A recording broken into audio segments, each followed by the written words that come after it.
There we go. Now we're live.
All right, welcome in. Welcome in. First stream in a long time. Dan, we're going to start off with a little blind comp. You do not know who the player is here. And for the people, this is a nice, get us warmed up for the stream. We got two receivers to blind comp, something we did a lot last year. Um, I'll briefly describe why they actually, these blind comps might be very, very important to consider and just kind of consume and think about. But Dan, what we're gonna get to is we got the Listener League 3.0 stream, live draft.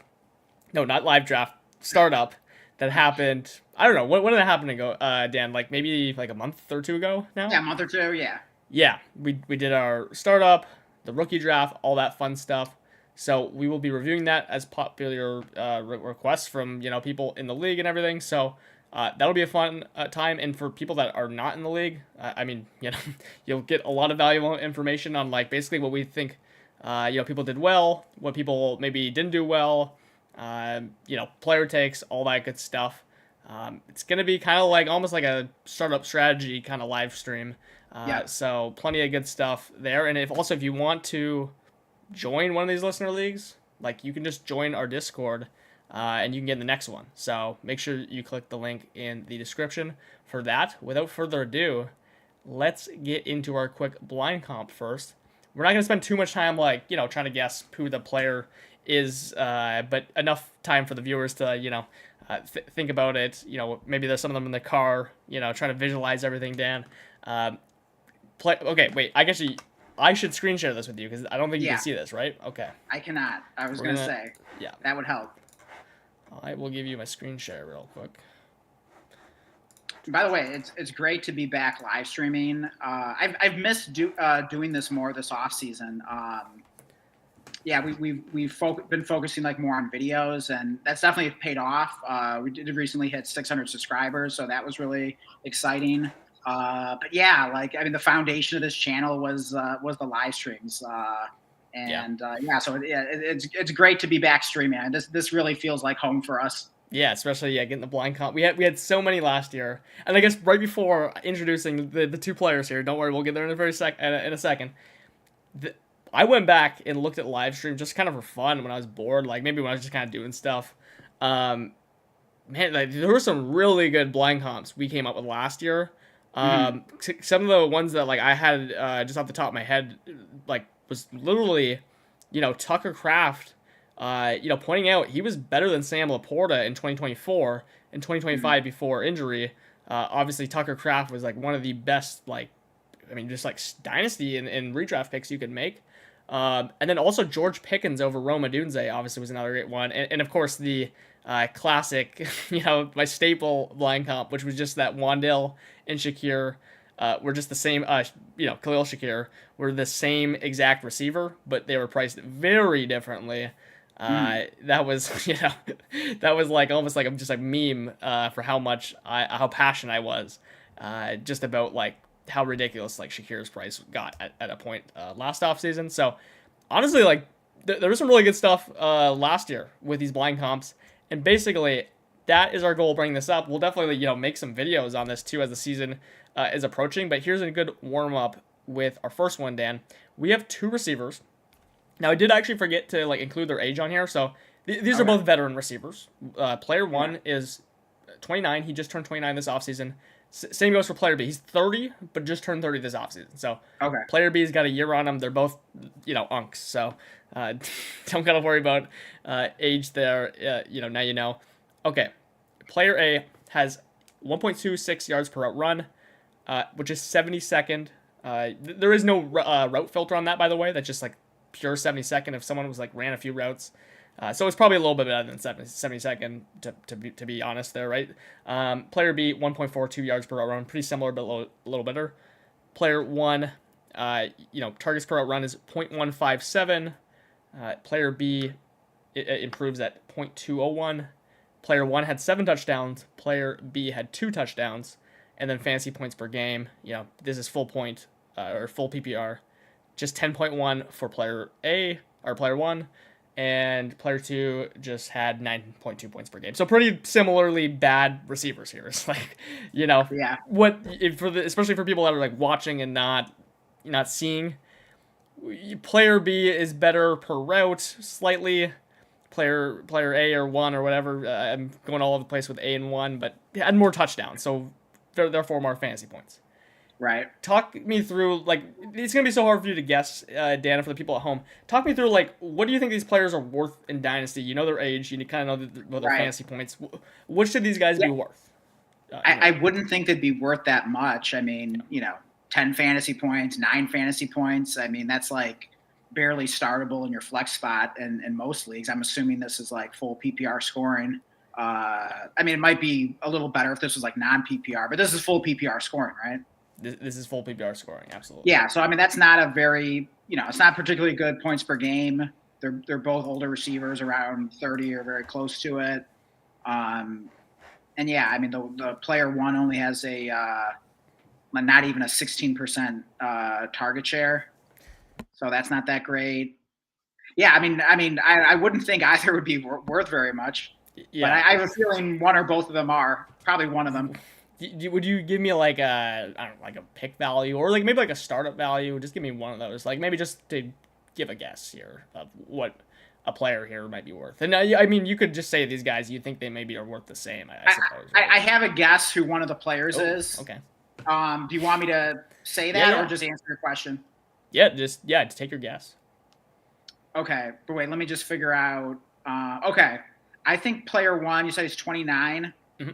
I think that is DJ Moore, and I mean DJ Moore was going for like a late 26 first, but like, of course, in this draft class, that's what, like equivalent to like a mid 27 second or something like that. So yeah, I mean it's not like a true first or whatever you want to call it, but is that DJ Moore? That is DJ Moore on the left, player 1. Yeah, that is definitely him. Yeah, he's kind of like that fringe first, but I mean, basically like a fake first is a good way to put him, which on the Bills is like a pretty decent, potential price you would think on like a DJ Moore profile. Man, his splits absolutely trash though. 1.26 yards per route run is like abysmal. He also was really brutal last year. I don't have his actual numbers, but they were only slightly better than this last year. And then 2023 was the last year that we actually saw him be good. And that also was when there was no other receiver there. He was kind of like a screen merchant as well. Had some monster games. So like, yeah, I don't think this is like the DJ Moore of old, basically. And honestly, the blind comp, you're probably wondering, like, what's the point of this blind comp? Player B also sucks. Well, this is where I'll reveal a player and actually discuss where I think, like, this is where the blind comp really comes in, of why this guy is just a far better like bet for fantasy dynasty cost adjusted. This is Chris Godwin on the right here. So you're probably like, yeah, that makes sense. 1.42 yards per run, all that good stuff. 9.2 fantasy points per game. Pretty easy to write him off. I have hated Chris Godwin's price. I mean, Dan, I don't know if you remember when he got that extension last offseason with his like completely busted ankle, what he was, well, number one, the age of 29, he was worth like a late first in that draft class. I mean, it was insane, but for good reason. He was coming off like just an insane year. I think it was like 2.4 yards per route run, just an insane year, right? And then now we saw him play through an injury basically all year. Like he came back, he wasn't feeling comfortable, and he still put up better splits than DJ Moore, which is hilarious. Baker Mayfield was hurt. Basically, the point of this is like if you want to bet on a veteran, why not just go for like Chris Godwin, who like I don't even know if you could sell him for a 27-second, like maybe like a really late projected one. Whereas like DJ Moore is like definitely costing you the 27-second plus, all that stuff, especially in startups. That if you're in a startup, they are gonna go rounds apart. DJ Moore might go in the 7th, 8th round for you. Chris Godwin, I got him in I had maybe this listener league in round 13. That spoiler alert. So any final comments here, Dan, on the or thoughts on the blind comp? I mean, I'm just disappointed you didn't give me a chance to guess player 2. I mean, I had a chance to go 2 for 2 here and just knock it out of the park, and you didn't even throw the pitch. That's my bad. I was trying to keep us. We went over overtime here at 11 minutes. All right. I was trying to keep it good. Did you have Chris Godwin as your guess? I mean, I knew it was going to be like someone like that, someone that was like underpriced or whatever. I hadn't quite come up with Chris Godwin yet, but I may have gotten there if you gave me a shot. Yeah. But in any case, and Chris Godwin like is pretty cheap. I mean, I'll even admit like I recently sold him for a 27th third in a league. Part of the reason for that though is that it cleared a roster spot and it let me pick up someone from waivers that I liked. So it's almost sort of like getting that player on waivers is like part of the deal. Yeah. Wait, what did you sell him for? You said a third?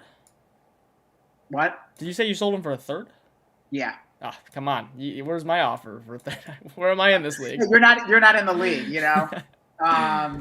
Also, like I should mention that like that league is like 0.75 tight end premium, 0.25 point per carry. So like, wide receivers are watered down a bit. That's fair. Yeah. I mean, I actually, again, it's funny. I've really found myself really liking Chris Godwin at price. Like I was saying, I just have not liked him at all in previous seasons. So, should be some pretty good, I don't know, like touting for me. Just thinking he's a good I'm player. not big on Godwin, but I think if you need a cheap receiver, you're in need of a receiver. You don't have a big budget. You don't feel like spending much. If you can get Godwin for like a 27 third and like a throw in, something like that. Yeah. I think that's a fine deal to make if you need the help of wide receiver and you're on a budget. Yeah, I'd say try to get him without a 2027 second, but like I would pay more than you'd think. Like I would just take him over guys like even I would take him over young guys that you would suspect like are worth more, like Coker and stuff like that. Just give me the guy that I think Godwin. Basically, you're just looking at him as the same player. I'm looking at him personally as the same player. Actually, a better version of what I thought he could be last year because he's coming off an injury, and there's not Mike Evans there anymore. So, I mean, if I'm buying a Bucs receiver, I'd rather buy Jalen McMillan. I think he's a really sneaky player this year. I wasn't really like, he was sort of off my radar earlier this offseason, but like recently, I don't know, I just started thinking about him. And I think he's like a good candidate to be this year's Parker Washington. Maybe I'll make that like one of my bold predictions. Of course, that's not likely to happen or whatever, but I think there's a chance. Like, I mean, when he's been good and healthy, he's been very productive. Yeah, no, I mean, I don't hate that at all. Actually, I've thought about McMillan recently a bit, but I have had a hard time getting him.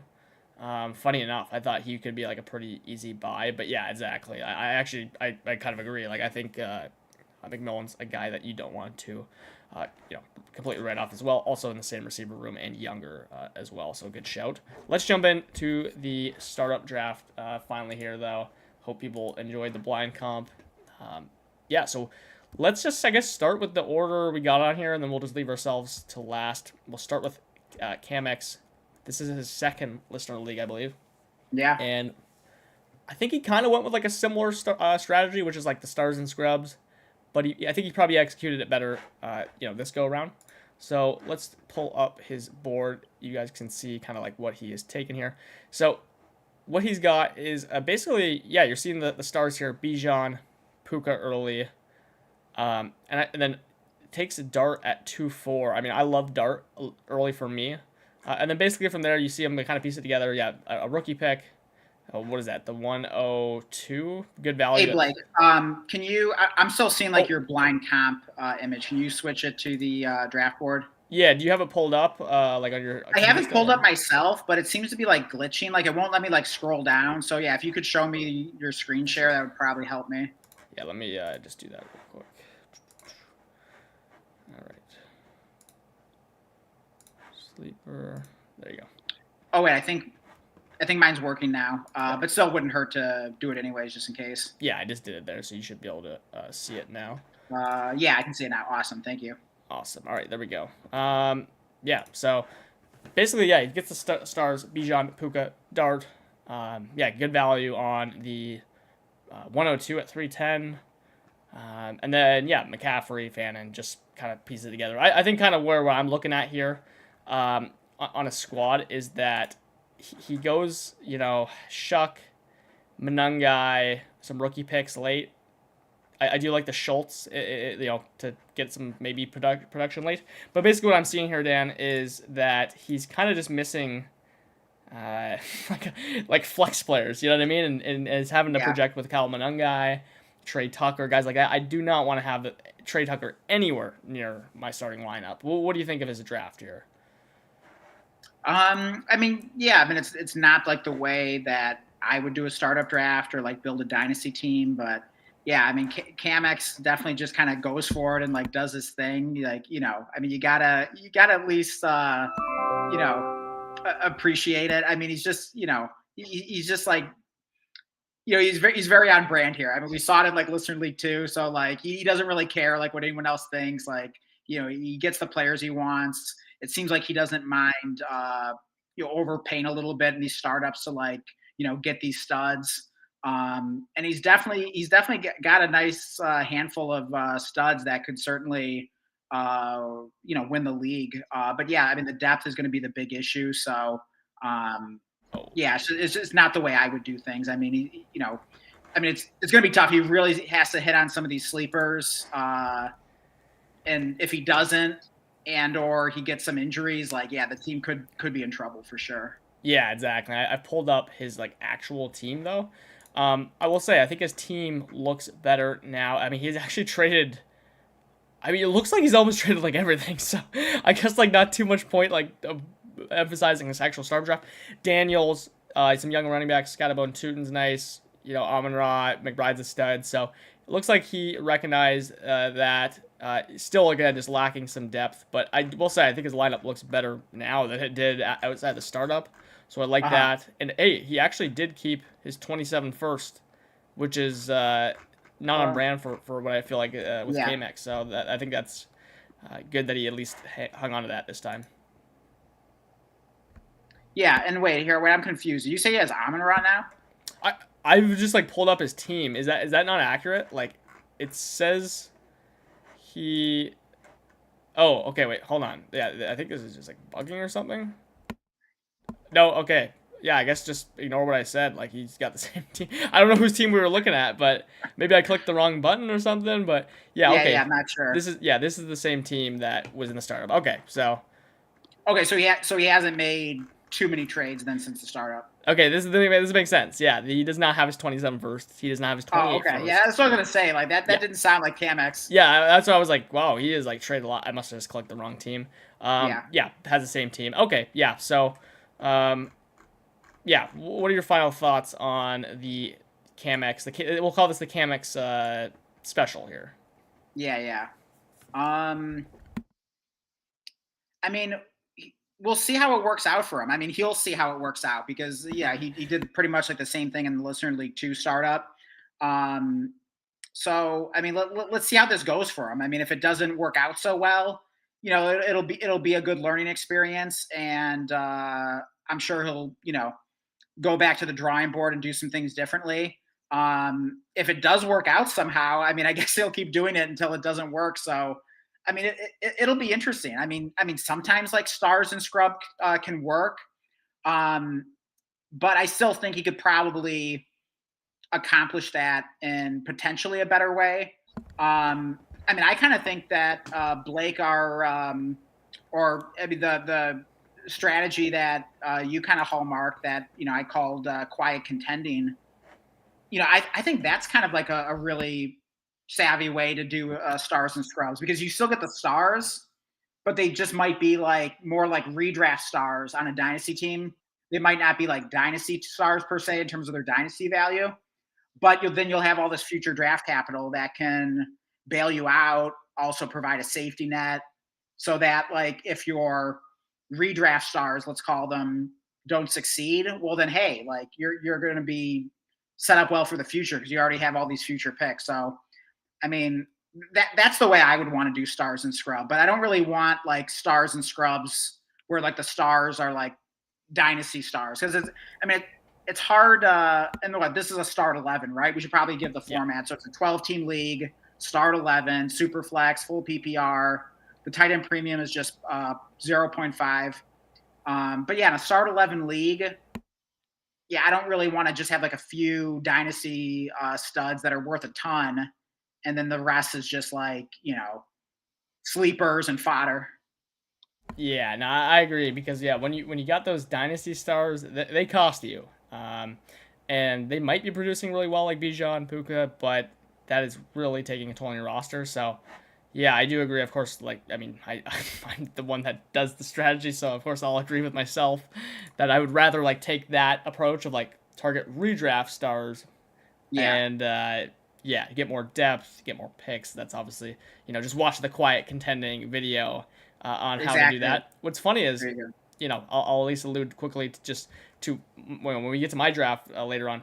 It's funny because there was just a combination of things going on. I actually didn't even really get to do that in this. This is probably like the only draft I didn't really get to do it Yeah, in like really like 2 or 3 off seasons. So yeah, going to be like a little more unique of a draft. I even made a trade up early with you, so stay yeah. tuned for that.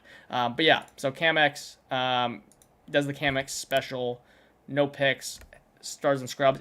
It really reminds me, last thing I'll say, of just like Joey in the first listener league.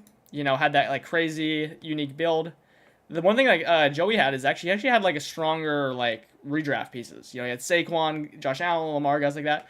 And Yeah. even then, like he still just I don't even know that he really got any injuries. It's just like his team just wasn't like just didn't end up being good enough. Like he just didn't hit on any late round guys, and so yeah, the strategy I'm just like not personally too much of a fan of, but maybe you got to hit on some sleepers in that strategy. Let's just say so. Maybe if you can hit on some sleepers late, that'll help him out.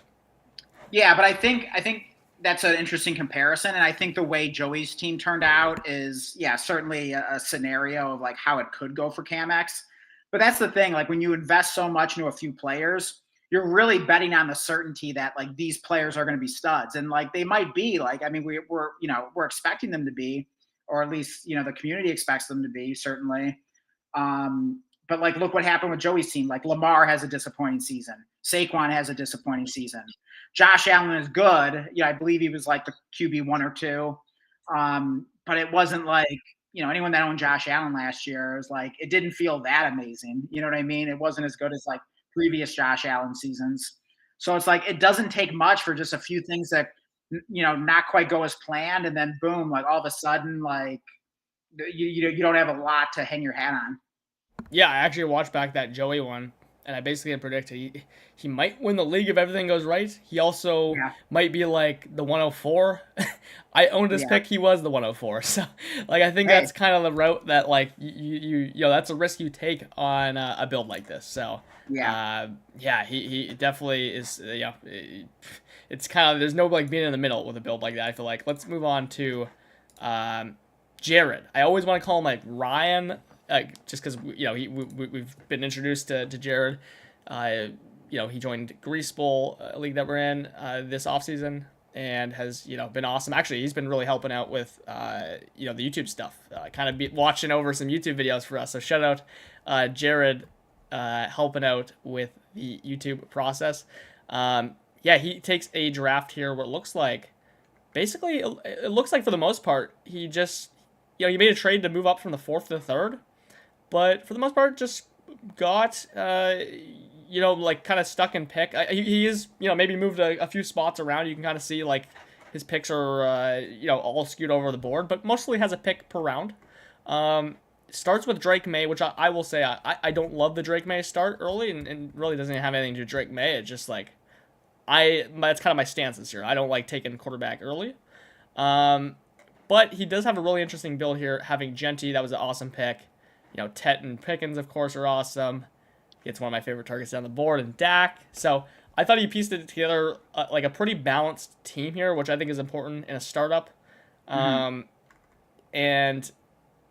like I think that's kind of the approach I try to go with in most of my startups is still be balanced to some degree. So I do like that about his draft. What do you think about his draft here, Dan?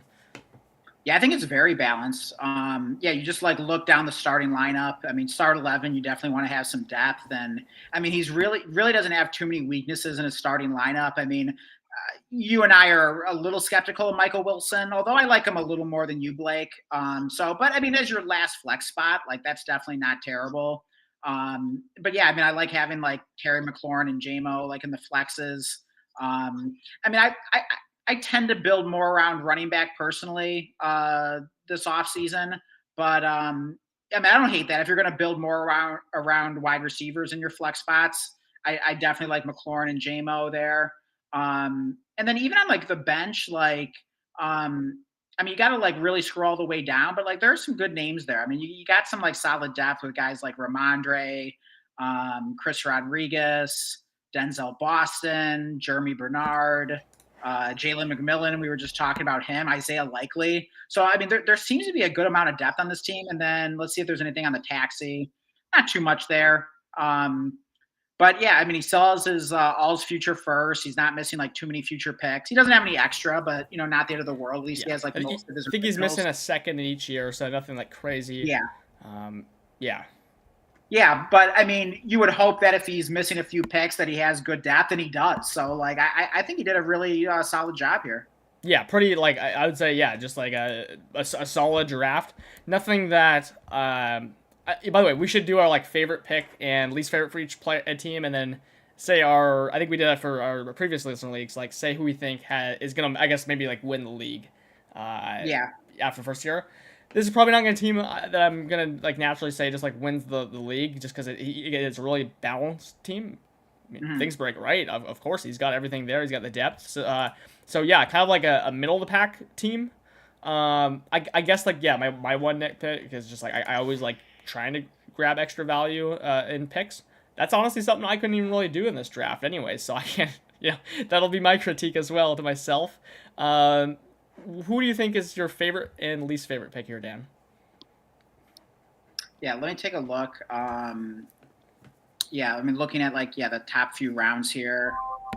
In terms of my favorite pick, I would probably say Genty there. I mean, that stands out to me. He gets them at, what is that, the 205? I think that's great value. I mean, I basically value Genty around like probably like late first.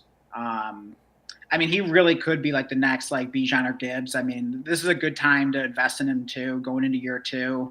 I expect I think the Raiders are trending up, going in the right direction. I mean, it can't get much worse than it was last year, but you bring in Kubiak, they draft a quarterback, starting to put some things on offense there around Genty.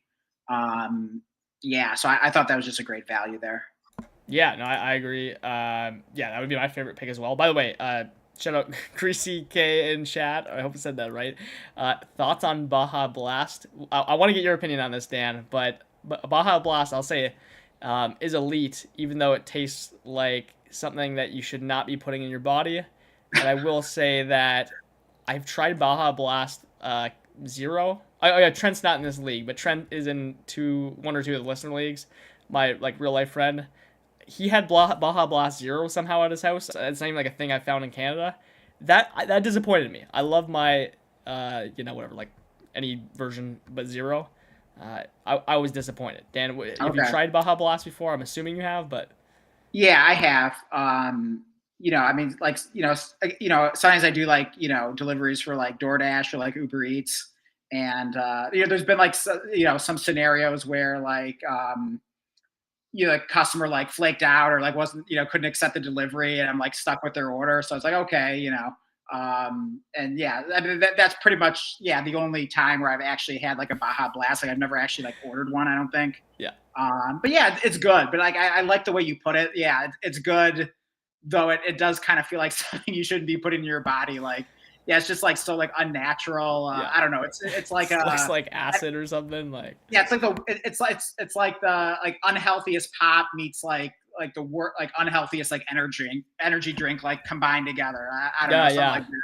Yeah, I like that. And yeah, that's why I mean, like, if I'm going to do that, hopefully it's got like 0 calories, but then like the 0 calorie version is not even. It actually does taste pretty different. Whereas like Dr Pepper or like I don't know, like Coke Zero, those zeros are like pretty good. I think so. Those are my favorites. No, So I mean I can't stand fake sugar, and I think it's even worse for you than real sugar. So it's just like, yeah, if you're gonna have a Baja Blast and like treat yourself, just go all out. Just get the real thing. Get yeah, the no, real sugar. exactly. That's the only drink I will say. That's the only drink if I randomly go to Taco Bell, which I like to do like every once in a long time. Yeah. I will. That's the only place I'll get a non-zero drink. Okay. Now, so. All right, good deal. Baja But yeah, it's Blast. such a random question, but yeah, appreciate the random question. Yeah, okay, I'll give, yeah, we gave our favorite pick, Genty, getting back on track, and then least favorite, like, I'll just say, you alluded it earlier, I'm going to say it's Michael we Wilson. could do like a draft of sodas, you know what I mean? Yeah. Like, like what would be the 101? Like that sounds like something we would, do in the old days where we used to like, live stream regularly. So yeah, maybe we'll do that at some point. Yeah, subscribe for like the stream. If we get 20 likes, we will do a draft of our all-time favorite sodas. Or of course, here in the Midwest we call it pop, but I said soda because that seems like it's more clear what I'm talking about. Yeah. So Michael Wilson is my least favorite pick. What's your least favorite pick, Dan? Least favorite pick? Yeah, I'll say. Sorry, I was going to say Michael Wilson at 9-3.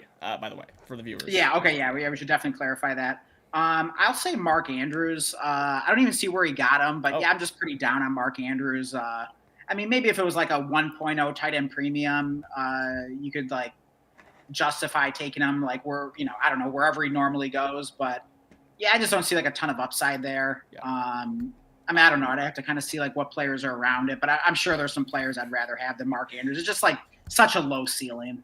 Yeah, you know what? He got him around 15, so I'll actually disagree. I actually like that pick at round 15. I did pass on him, but I probably had other tight ends or something. I'd rather get like Greg Dulcich rounds later. Yeah. I mean, I feel like he'll probably like. I wouldn't be surprised if he outproduced Mark Andrews this year. Yeah, fair enough. I can't see like where he went, but I bet you like Mark Andrews was still like tight end 20 something. So. And here's the thing. Here's why I hate it. Because actually I do like the Isaiah Likely pick. Yeah, I can't even like read where he got him. 10-6. 10-6. I like the Isaiah Likely pick. So it's like you already have like your starting tight end there. I think Likely's going to be good this year. I mean, heck, could he even like lead the Giants in targets this year with like Neighbors question mark and Wandale gone? So I mean, those are the kind of tight ends you want to target. So that was a great pick. But it's like if you get Likely, why are you getting like Mark Andrews rounds later? I mean, okay, I guess you need a backup tight end, but like I'd rather swing for upside in my backup tight end if I already have someone I feel good about in Isaiah Likely. Yeah, I mean, I'll say is like I probably like the 15-2 Mark Andrews better than I'm already looking 14-3 Travis Kelce. Maybe like Andrews isn't retiring. What if he's just Dallas Goedert this year? You know what I mean? Scores a ton of touchdowns. It's not like Dallas Goedert was that impressive in 2024. You get him in round 15, you're happy to go if he gets in the end zone, just like a Goddard did last year. So. Yeah, I mean, it just seems like Mark Andrews. It doesn't feel like he has a lot left. It just kind of. I agree though. Like somehow he's gotten like old quickly. It seems like. I mean. At least that's the way it feels, at least. So I don't know. He's just like completely like touchdown or bust. I mean, it doesn't feel like he has any chance to get like 100 yards in a game anymore, which he used to do, every once in a while. Yeah, and by the way, yeah, I'll just say greasy. I don't know. You can correct me if I'm wrong on that. I'm sure I am. It says S tier synopsis. Glad you liked our breakdown on the Baja Blast thoughts, but he said he even subscribed because of the take. So appreciate the Hey, subscription. Hey, we're willing to do anything for a subscription over here, man. yeah, we'll take it. Yeah, absolutely. So yeah, if we got to talk about Baja Blast, sodas, energy Anything. drinks, like hey, nothing's off limits here. So yeah, thanks for the sub though. Yeah. So we will move on to Hans here. Hans, new to the listener leagues. Actually, so is Jared, but we play in a league with Jared. So I'm trying to remember because we actually have some like kind of international people here. Or actually, maybe like Hans was actually just traveling to Greece. I think that was him. And hey, by the way, I don't want to shortchange Camex. Like we didn't give a best and worst pick for Camex. So like True. let we got to do that. Okay, I'm pulling it back up. I will say my favorite pick is Harold Fan 5'8", I suppose. I think that's just like good enough value for Harold Fan, and probably the latest I've seen him go. Even a .5 premium, and I'll just say Kyle Monungai at 9'4" is just my least favorite pick. Or actually, I don't know. I mean, yeah, I'll just stick with that because I don't like Monungai. Wait, can you pull up? You pull it up real quick because like when I'm doing it on my end, like all I can see is like the rookie draft, not the startup. Yeah. Here we go. Okay, yeah, I can see it now. Yeah, I mean we kind of ripped on Tyler Shuck recently, so like that's probably like the one that like first stands out to me here. Yeah, over Goff, over Mayfield, over Stroud. Yeah. So I'll say that's the worst pick.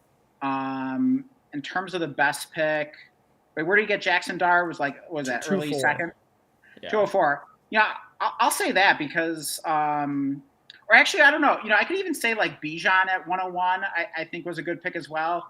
I'll say Bijan at 101 because I mean, I love building around running back, and I mean he's not like the first person to take like Bijan or Gibbs at the 101 in a dynasty startup.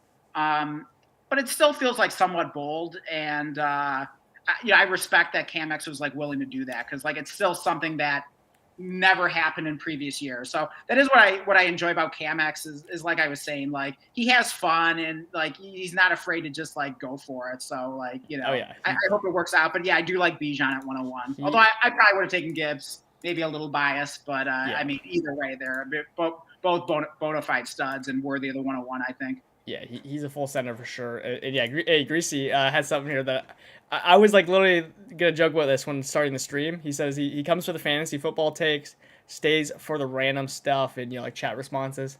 Yeah, that's exactly what we do here on our live streams. On videos we've been trying to take the videos more seriously, getting some nice content out there. But when we get a season and as we're approaching, we're going to be doing a lot more live streams. So I mean, dude.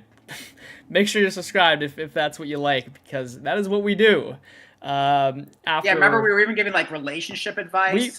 Dude, yeah, we were giving relationship advice. Who was that too? Now I can't even remember. But like, I don't think we actually know that guy. I think he just came in there one night and just. No, I thought it was a regular. Okay, if I don't think it was that person happens to be watching, like speak up, let us know that it was you. But yeah, he had like a situation at work where like his his managers like confessed feelings to him, and he's got a girlfriend, it led to a whole thing. So yeah, and of course like we love talking movies on the channel, and all kinds of stuff. Yeah, you're in the right place. Yeah.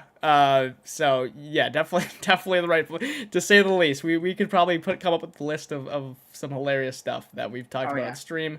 Also like movie reviews. So if you like movies. But Jacob said, any shot you guys can review his team quick. So yeah, okay. Sorry, Hans, if you're watching or listening, we will get to you next because we'll prioritize Jacob, who's in the stream. Jacob, we can probably keep this like pretty quick on Jake because Jacob just did his draft. You know what I mean? It's like it's the 1 year punt. It's a good strategy. It's not my favorite strategy though. It's not, because you just give up contending year one. Here's what I'll say about this draft. Did it be, crucial on Jacob? Because I always have to be when we're going here. Because we know how good his picks are. Like, you know what I mean? Like, he's always making good picks. He's always taking awesome players. Actually, I'll make two things. Number one, me personally, I do think you, outside of Olave, and maybe outside of, like, Smitty, I do think you kind of reached on, like, I don't know, quote-unquote reach one way or another. I won't even, like, try to go too deep. I think you reached on some players. Now, Marv's not going to drop to 606 in every draft. I was just forced to take him there in a startup. But me personally, I would be a little less picky about like trying to take Marv at like the highest ADP I saw all offseason. Flowers, that's the highest I've seen him go. I've got him mid six. So, I mean, yeah, we know that like Dan's in here. I'm even kind of becoming more of a Flowers guy as the offseason goes on. Like, you definitely need to take him earlier. I thought you took the receivers, some of them a little earlier. The second thing I will say is this is not the year to only take C.J. Stroud, Michael Penix. Despite, I think those are good picks, by the way, at the value. I actually think those are both good. I think if there's ever a year to like take advantage and like maybe do multiple quarterbacks if you're punting, it's actually this year because there's just so much good value at quarterback that I do not want to be like QB like 2 quarterback list, and you might be with Penix even despite liking the pick. So that's my rant on Jacob's thing there, but that's I think like my actual real that's what I wouldn't do on my draft. Other than that, Jacob, he always has good drafts and good teams. What do you think, Dan? Yeah, I agree. And yeah, I mean there were definitely some good picks here. I mean in terms of like my favorite pick, I'd probably call it a tie. He definitely sniped Nick and me on Tucker Kraft there. That was a painful snipe. And of course, Parker Washington. I think he got him at the 902. I'm a huge Parker Washington fan. Anyone that's been watching the channel for any length of time probably knows that. In fact, I just acquired another share of Parker Washington during this stream. I got the notification from Breakroom that trade was completed, so the deal went through. We can talk about that another time. No one cares, but yeah, I think that's a really good value on Parker Washington. Yeah, and Jacob mentioned he thinks otherwise. He thinks that this is not the year to invest in quarterback because there are so many coming out yet next year. Or at least we think there's going to be a lot. Again, we don't truly know, but I do agree to an extent with you. I will just say though, and I know the caveats. You're not trying to contend with this team, but even then, like round 7 to get veterans that just do it year over year, like Goff, Mayfield.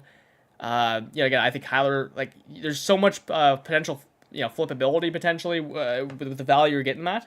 I just remember the years recently where you had to take like Deshaun Watson not playing for like 3 years, Kirk Cousins, like on the Falcons, and like Will Levis in rounds 5 and 6. Those were your quarterbacks there. Now we have all these amazing quarterbacks late, so I do just think they are great, even if rebuilding. So my favorite pick, I'll actually say it's going to be, I like a lot of these picks here. I'll say it's Tucker Kraft, though, at 5'9", latest I think I've seen him go. I've kind of been overlooking him this offseason, like that. And I'll say my least favorite is probably, there's not too many here. I'll probably just say it's Marv at 412. Yeah, I think there's a world easily Marv could pay that off. You just kind of take him at the top of the tier of the receivers.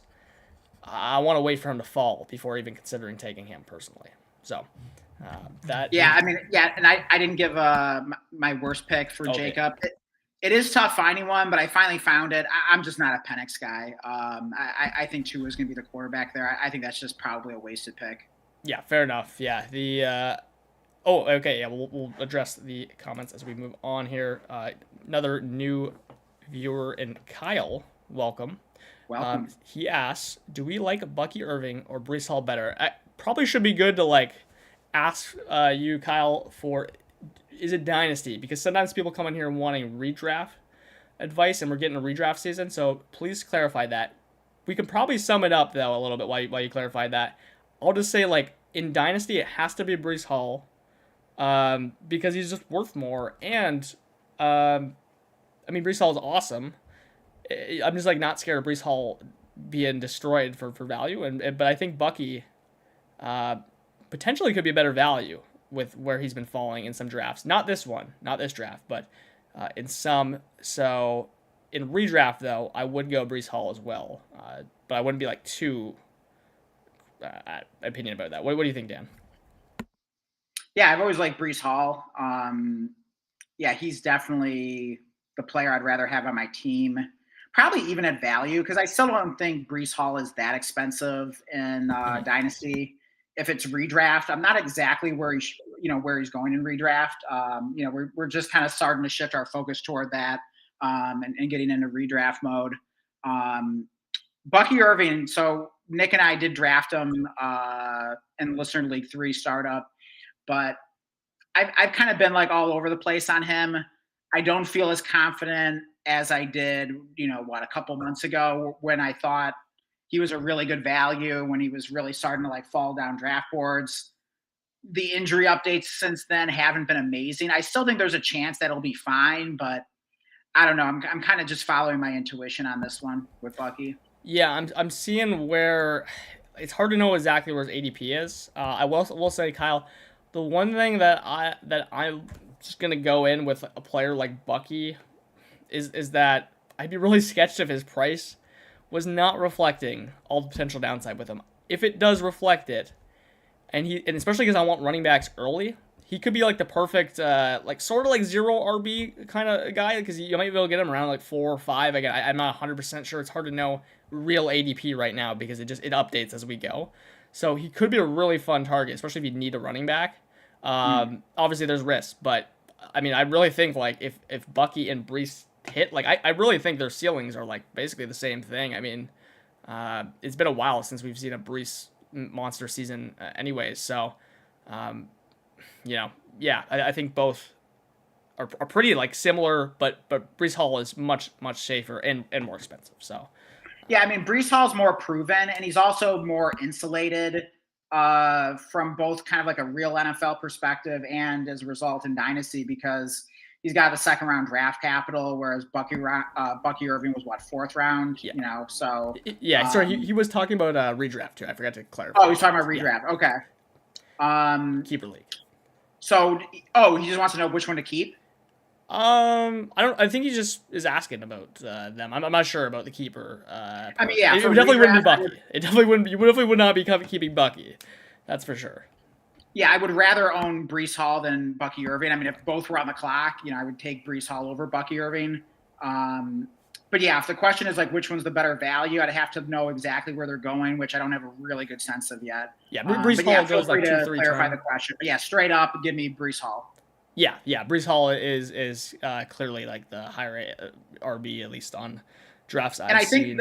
the Jets should be better this year. I mean, Geno Smith's an upgraded quarterback. Hopefully Garrett Wilson stays healthy and they add some weapons around him in the draft with Omar Cooper, Kenyon Sadiq, Adonai Mitchell's, getting some hype. Maybe he'll be a random year 3 breakout. You never know. So, Yeah, it's starting to shape up to be a, competent offense potentially. So, I mean, that would probably benefit Brees Hall more than anyone.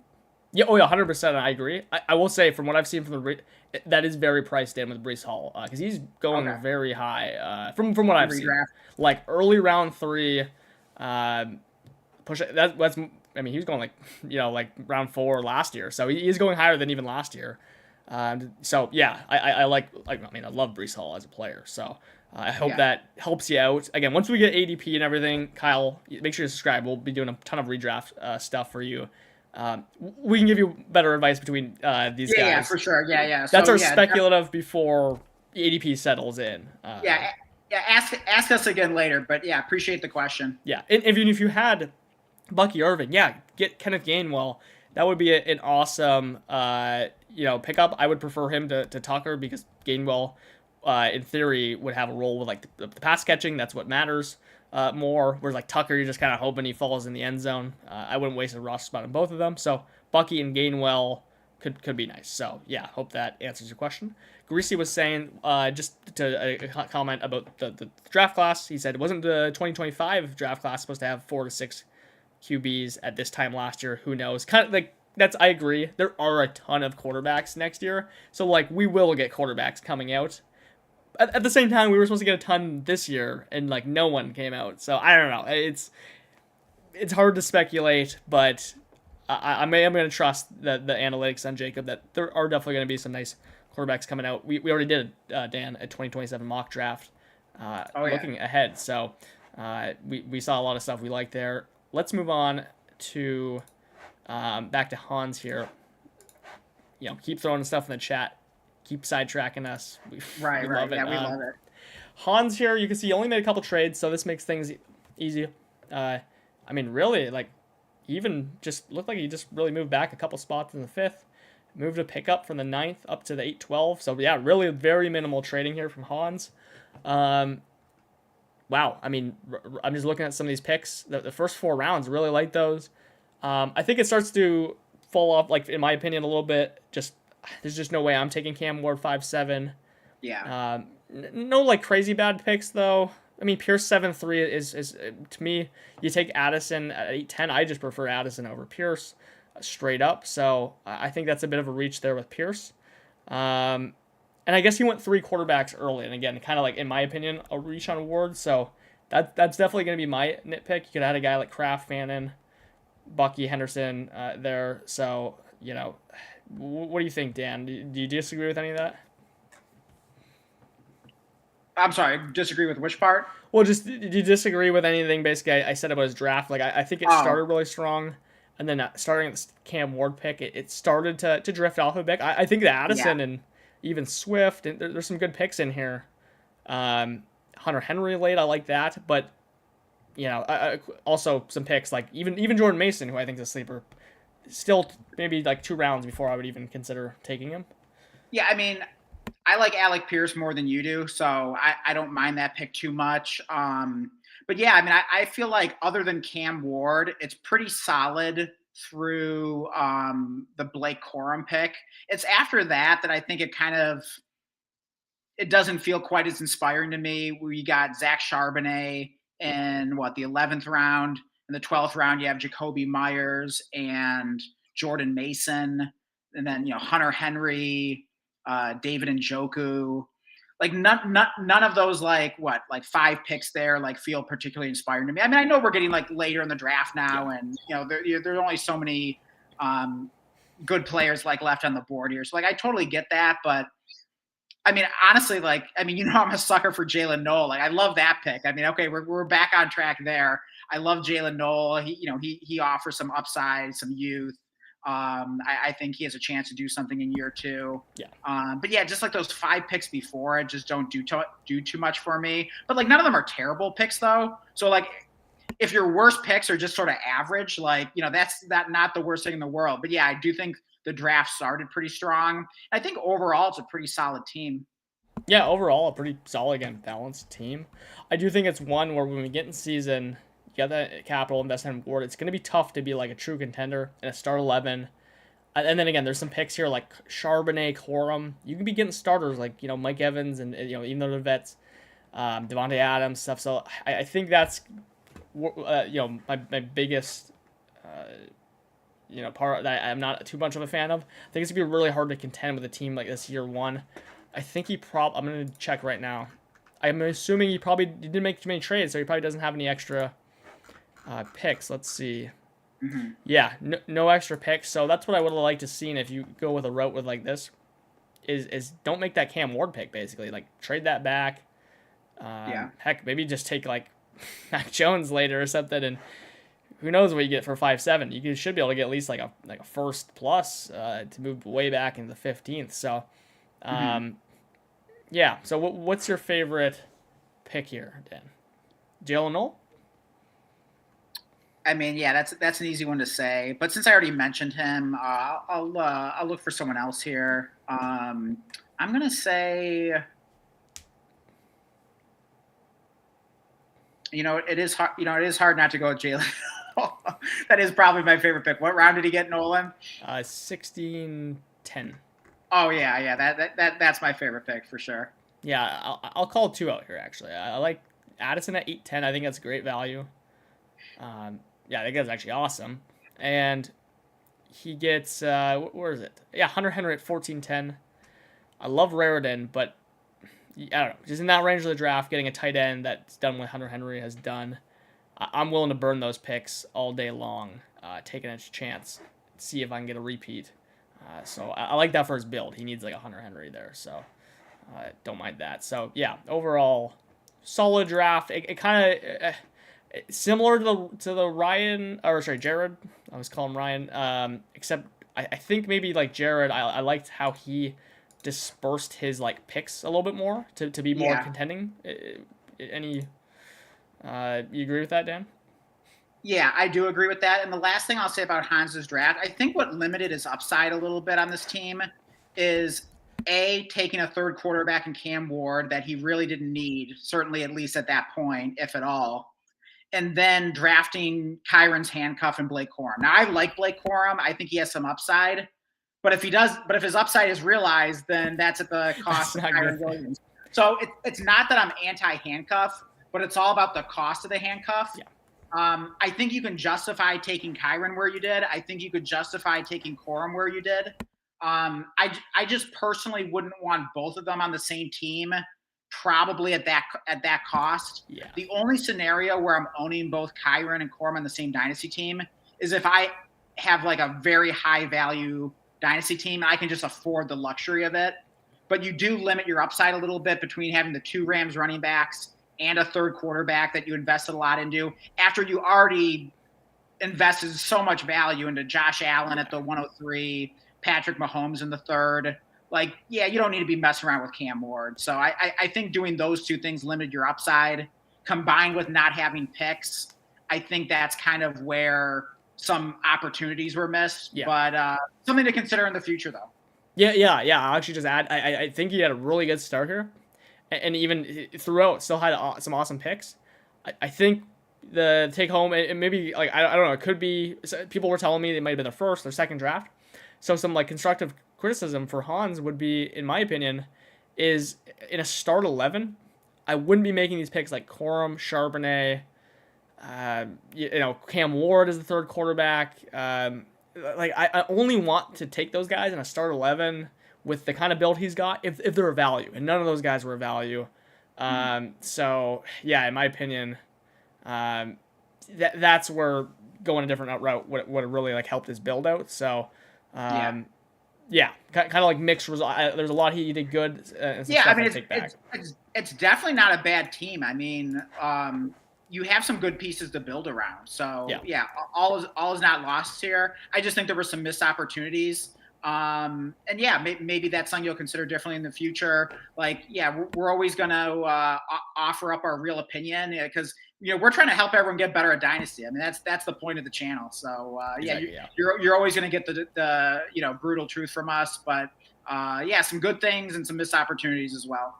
Yeah, and actually, we'll switch over to Greek God here, but I actually think that team's really similar to Edson from the Listener League 2.0. That's really what it reminds me of. You got some really good picks, strong start, and then the team kind of loses its form as you go on there. So yeah, and I think that's where roster construction really comes into play. I think that's something that isn't like maybe talked about enough when you talk about startup strategy.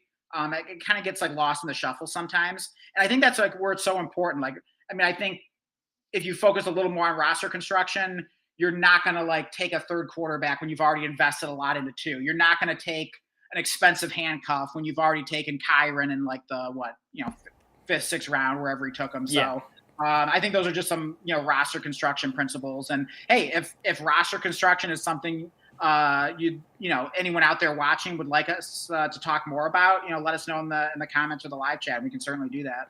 Yeah, and when you're saying that, it triggered kind of my mind. Like, a lot of people kind of give advice that I think could really, misconstrue an idea for people out there that are learning and drafting. Is a lot of people, and including us, that we say like, don't draft really for like need. You just take the best value. So maybe there's a little bit of that degree, to that degree. Like for Hans, is he was thinking what he thought was the best value, not worrying too much about like constructing a lineup for week 1. Yeah. The issue is if you actually take it too literally, then you actually don't have a lineup, and then you maybe don't have those extra picks on top, so you kind of just like have like a decent team, but one that isn't even built to contend because like we see here, like his RB2 is like Corum, and he has Kyron as RB1, so like and no RB3 until like Caleb Johnson and 1 ACL, Charbonnet. So yeah, exactly. It goes into like roster construction. It's so important, these startups. We'll definitely shout out anyone if we think they did it really well. And if we see any more mistakes here. So yeah, and quick thought: if there's there are exceptions to every rule. If there's one time where I'm not just automatically taking like the best player on the board, regardless of position, it's if it's a quarterback that we're talking about. You know what I mean? Because like yeah, you don't want to be stuck with a lot of quarterbacks and like no one else needs them. I mean, there are and if just you too many are, good quarterbacks these days that like a quarterback's hard to trade. So I'm not drafting a third quarterback as a trade piece, personally. I mean, that's no, my perspective on it. I think you're generally in agreement with that, Blake. 100% agreement. But my one caveat is just if you're gonna do it, make sure it's a guy that's like really productive, like Yeah. a Jared Goff, Baker Mayfield, or whatever, Right. Kyler in round 7. Because if Kyler Murray's a QB1, he's definitely going to be more valuable than 7-10 like he went in this draft. So Bo Nix, there's a lot of projection in that pick. Cam Ward, a lot of projection in that pick. So Yeah, that's by like one exception for that. yeah, and also, I mean, if you go too extreme and just always taking like the best player available and never even considered like need at all, then you could end up in a situation where you're like really weak at a position, and then it's hard to trade for that position because everyone sees that you're weak at it, and like then sends you bad offers because like, oh, well, you must be desperate. You know what I mean? So Exactly, yeah. that's something you have to factor in as well. So yeah, I think the risk with like this team is that it could sort of end up in purgatory because like it's not the strongest contender. And it's not like the strongest rebuilder. You know what I mean? Like, Exactly. it's not going to be getting the 101 like Jacob and having all these future picks. So you do risk sort of getting caught in that middle purgatory. Yeah, like the nicest way possible. It's just like a mid team, like the way it's built, Which sounds horrible. You know what I mean? I know yeah. it's like the worst thing to hear, but well, a lot of people do that build. You know what I mean? That's what we try on the channel to get people, especially with our startup strategy video and stuff. We try to get people to avoid doing that because it's such a common mistake. And that's, by the way, that's how a lot of my teams like started. When I started playing Dynasty, was I didn't understand how to fully capitalize on these startups with roster construction. So I think it's a really common to clarify one thing, like it's okay to have a mid starting lineup coming out of the startup draft, but you don't want a mid dynasty roster, if that makes sense, which includes value and future picks and all that kind of stuff in total. Exactly, yeah. So let's move on to Greek God here, who I think actually is the guy from Greece here. I don't know. Someone was traveling to Greece. It doesn't matter. Someone's from Greece. What's that? Yeah, someone's from Greece. Someone's I don't think Greece, it was Greek God. I think it was someone else, but I can't remember for sure now. Yeah, and then we got Frank, who is in here too from Australia. So we got some international guys here. Hey, I mean, people watching Dynasty Savvy all around the world, so pretty cool. We were talking about roster construction just a second ago. I actually just at a first glance, I actually really like the roster construction I'm seeing here from Greek God. And he didn't make too many trades. Like you could see, he's kind of got some picks scattered. So like he was making deals, but maybe they'll move up, move down in certain spots. You can see. But what I really like is a couple picks in that 7th round. I'm already seeing like Laporta 7-4. How did Laporta go 7-4? I know the answer is literally just that I didn't have a pick, right there on that turn. And then I could see right there 7-5 Goff. I'm getting flashbacks. I really wanted Laporta there because I had back-to-back picks and whatever. There's other good players on the board, but Laporta would have been a great pick there. So, I mean, I got a feeling I know what my favorite pick here is going to be. Also, Josh Jacobs late at 7-11 is awesome too. So, yeah, I mean, you just look at his roster, basically to sum it up if you're, listening. I mean, he's just got like Chase and Burrow stack at the top, and then just like some awesome like picks, a lot of good value. Garrett Wilson, Kenneth Walker, Jordan Love, Jacobs, Laporta, Watson. All these guys are like productive players. They're all pretty good assets at good values. There's just not a pick I don't like there or like that I hate there. And then even like down the board, Christian Watson at 8-9 is a good value. Guys like Ferguson and Metcalf, like I don't like love, but still Jalen Warren, he pieces this roster together, I think really nice. And if you look at his like starting lineup right now, I think it's going to look pretty good for week 1, and I think it looks like a really good dynasty roster. What do you think, Dan? Yeah, I agree. I like the team overall. I do see 2 picks that I don't like. Jake Ferguson. I'm just not a fan of Jake Ferguson. Yeah. I don't know. He's just like boring as hell. I know he was good for a while last year, but like I don't see that happening again unless like the injuries happen again. But even then, I don't know. I just don't really see it with Ferguson. I don't think that's sustainable what we saw. And then Rico Dottle, just like we were saying before, I don't really think you need him when you take Jalen Warren there. Yeah, I agree, but I yeah, mean, I so guess from the roster construction standpoint, but I do like the Coker pick. I know, Blake, you don't really like Jalen Coker that much. I am a fan.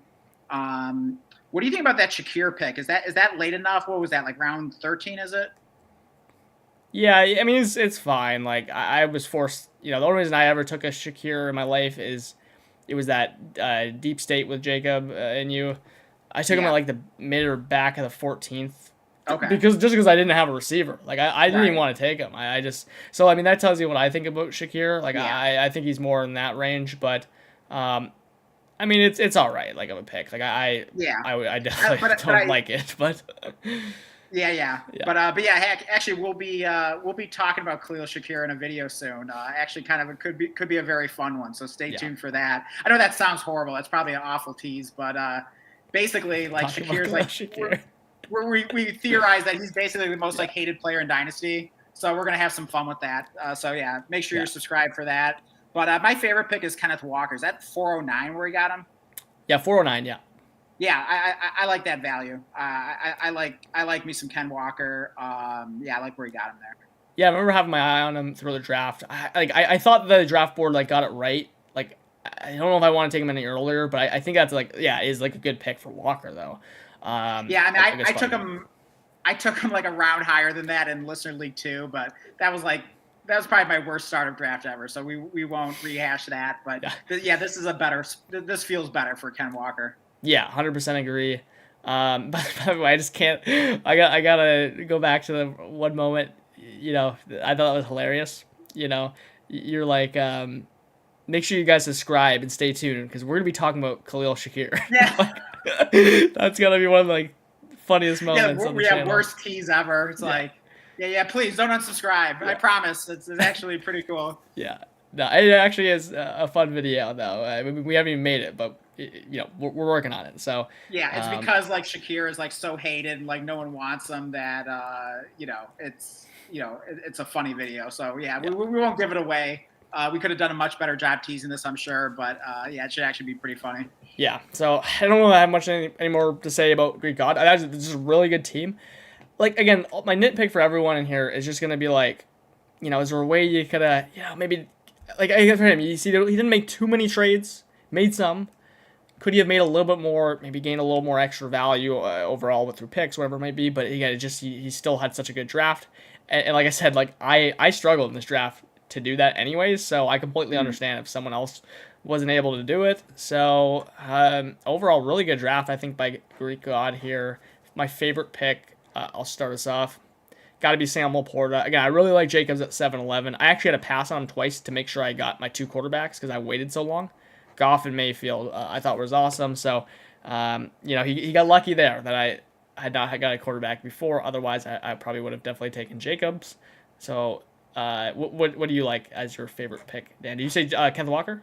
Or yeah, although I agree Laporta was a really good pick. In fact, I just heard two really great stats about Laporta, that in his career he's been better than Trey McBride in both fantasy points per target and yards per target. So that kind of blew my mind. So yeah, Laporta's been very efficient.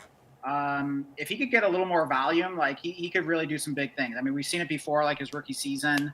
But now, hey, he gets Trey McBride's offensive coordinator. So yeah, I like me some Sam Laporta. Yeah, I thought it was a great pick. Least favorite. Don't even see one early. I mean, honestly, hard to get. I'll just say it's Jalen Coker at 12-9 or even Rico Dowdle at 12-12. I think I probably like the Dowdle one more just because he like locks up the backfield technically. Whereas like Jalen Coker, in my opinion, like I don't even know you can put him in your starting lineup. Who's your least favorite player, Dan?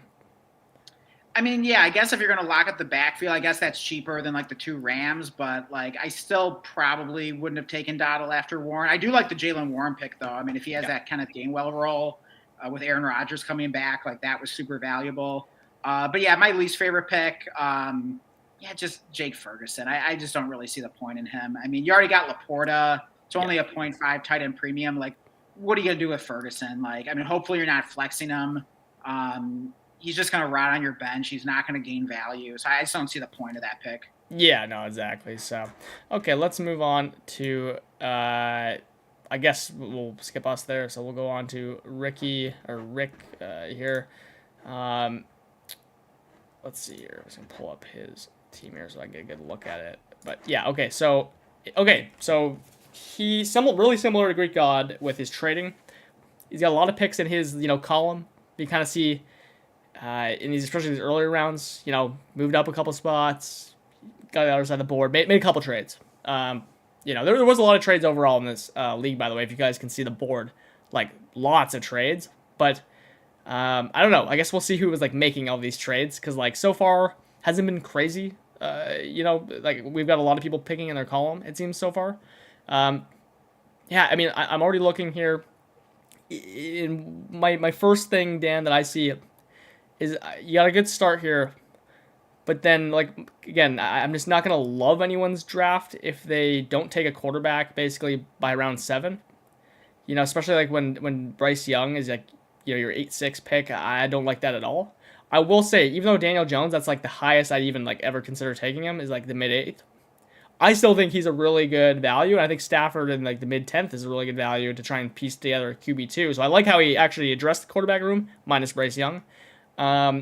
But overall, yeah, there's some picks here that I think are like pretty mid. I'll just like say, and a couple good picks here late as well. Again, I see Hawkinson down there really late. So, what do you think overall here, Dan? I'll let you sum this one up a little more here. Well, here, can you pull up the starting lineup because I kind of want to see like how this all kind of comes together. Okay, here I have it pulled up myself too. So, he did get Jadarian Price in the rookie draft, so I like that. That helps. That fills out his 2 starting running backs there along with Saquon. I mean, Stafford should certainly be production. Yeah, JSN and Ibuka, like that'll work for your starting receivers. Not a big fan of Brent. Where did you take Brenton Strange at? He actually got him around 12, so okay. At least to find a spot to take him. Yeah, I mean, I guess he'll do as like a low end starting tight end. Let's see, flex spots: Dobbins, Brian Thomas, Goddard, Golden. And then, Daniel Jones is a super flex. And then, he gets Mendoza in the rookie draft. He also does have Bryce Young. So he does have some depth at quarterback, but, like, none of them feel really great. I mean, Stafford's old. Daniel Jones coming off the injury. Mendoza's not, he's probably not going to be a starter week 1. We don't know exactly when he's going to be the starter. Bryce Young's Bryce Young. So, yeah, I mean, I guess you get a cheap quarterback room and you get 4 of them. So, yeah, it's not like the worst strategy. You just sort of hope, like, 2 of them are being productive at, like, any given time. Yeah, I mean, it feels a bit mid to me. I mean, what are his future picks looking like, though? I feel like we need to know that. Oh, he does have some extra seconds in 27, so that's nice. Yeah. So, yeah, that definitely makes me feel a lot better about this. I mean, those 27 seconds are, pretty valuable. Obviously, everyone loves that 27 class. And let's see. Oh, he also has an extra 28 first. So, actually, I mean, this is changing my opinion of this draft a lot because, like, I was about to say, like, the team feels pretty mid. Yeah. But you add all those picks to it, and, like, I feel a lot better now. So, I'd say considering those picks, like this is probably like pretty solid because he at least has like a starting lineup that could potentially compete. I mean, it's definitely not going to be one of the better starting lineups, but if Golden takes a step forward and like that's like your worst of your starting 11, that could work. Yeah, no, I actually think like he kind of did a little bit of the quiet contending here.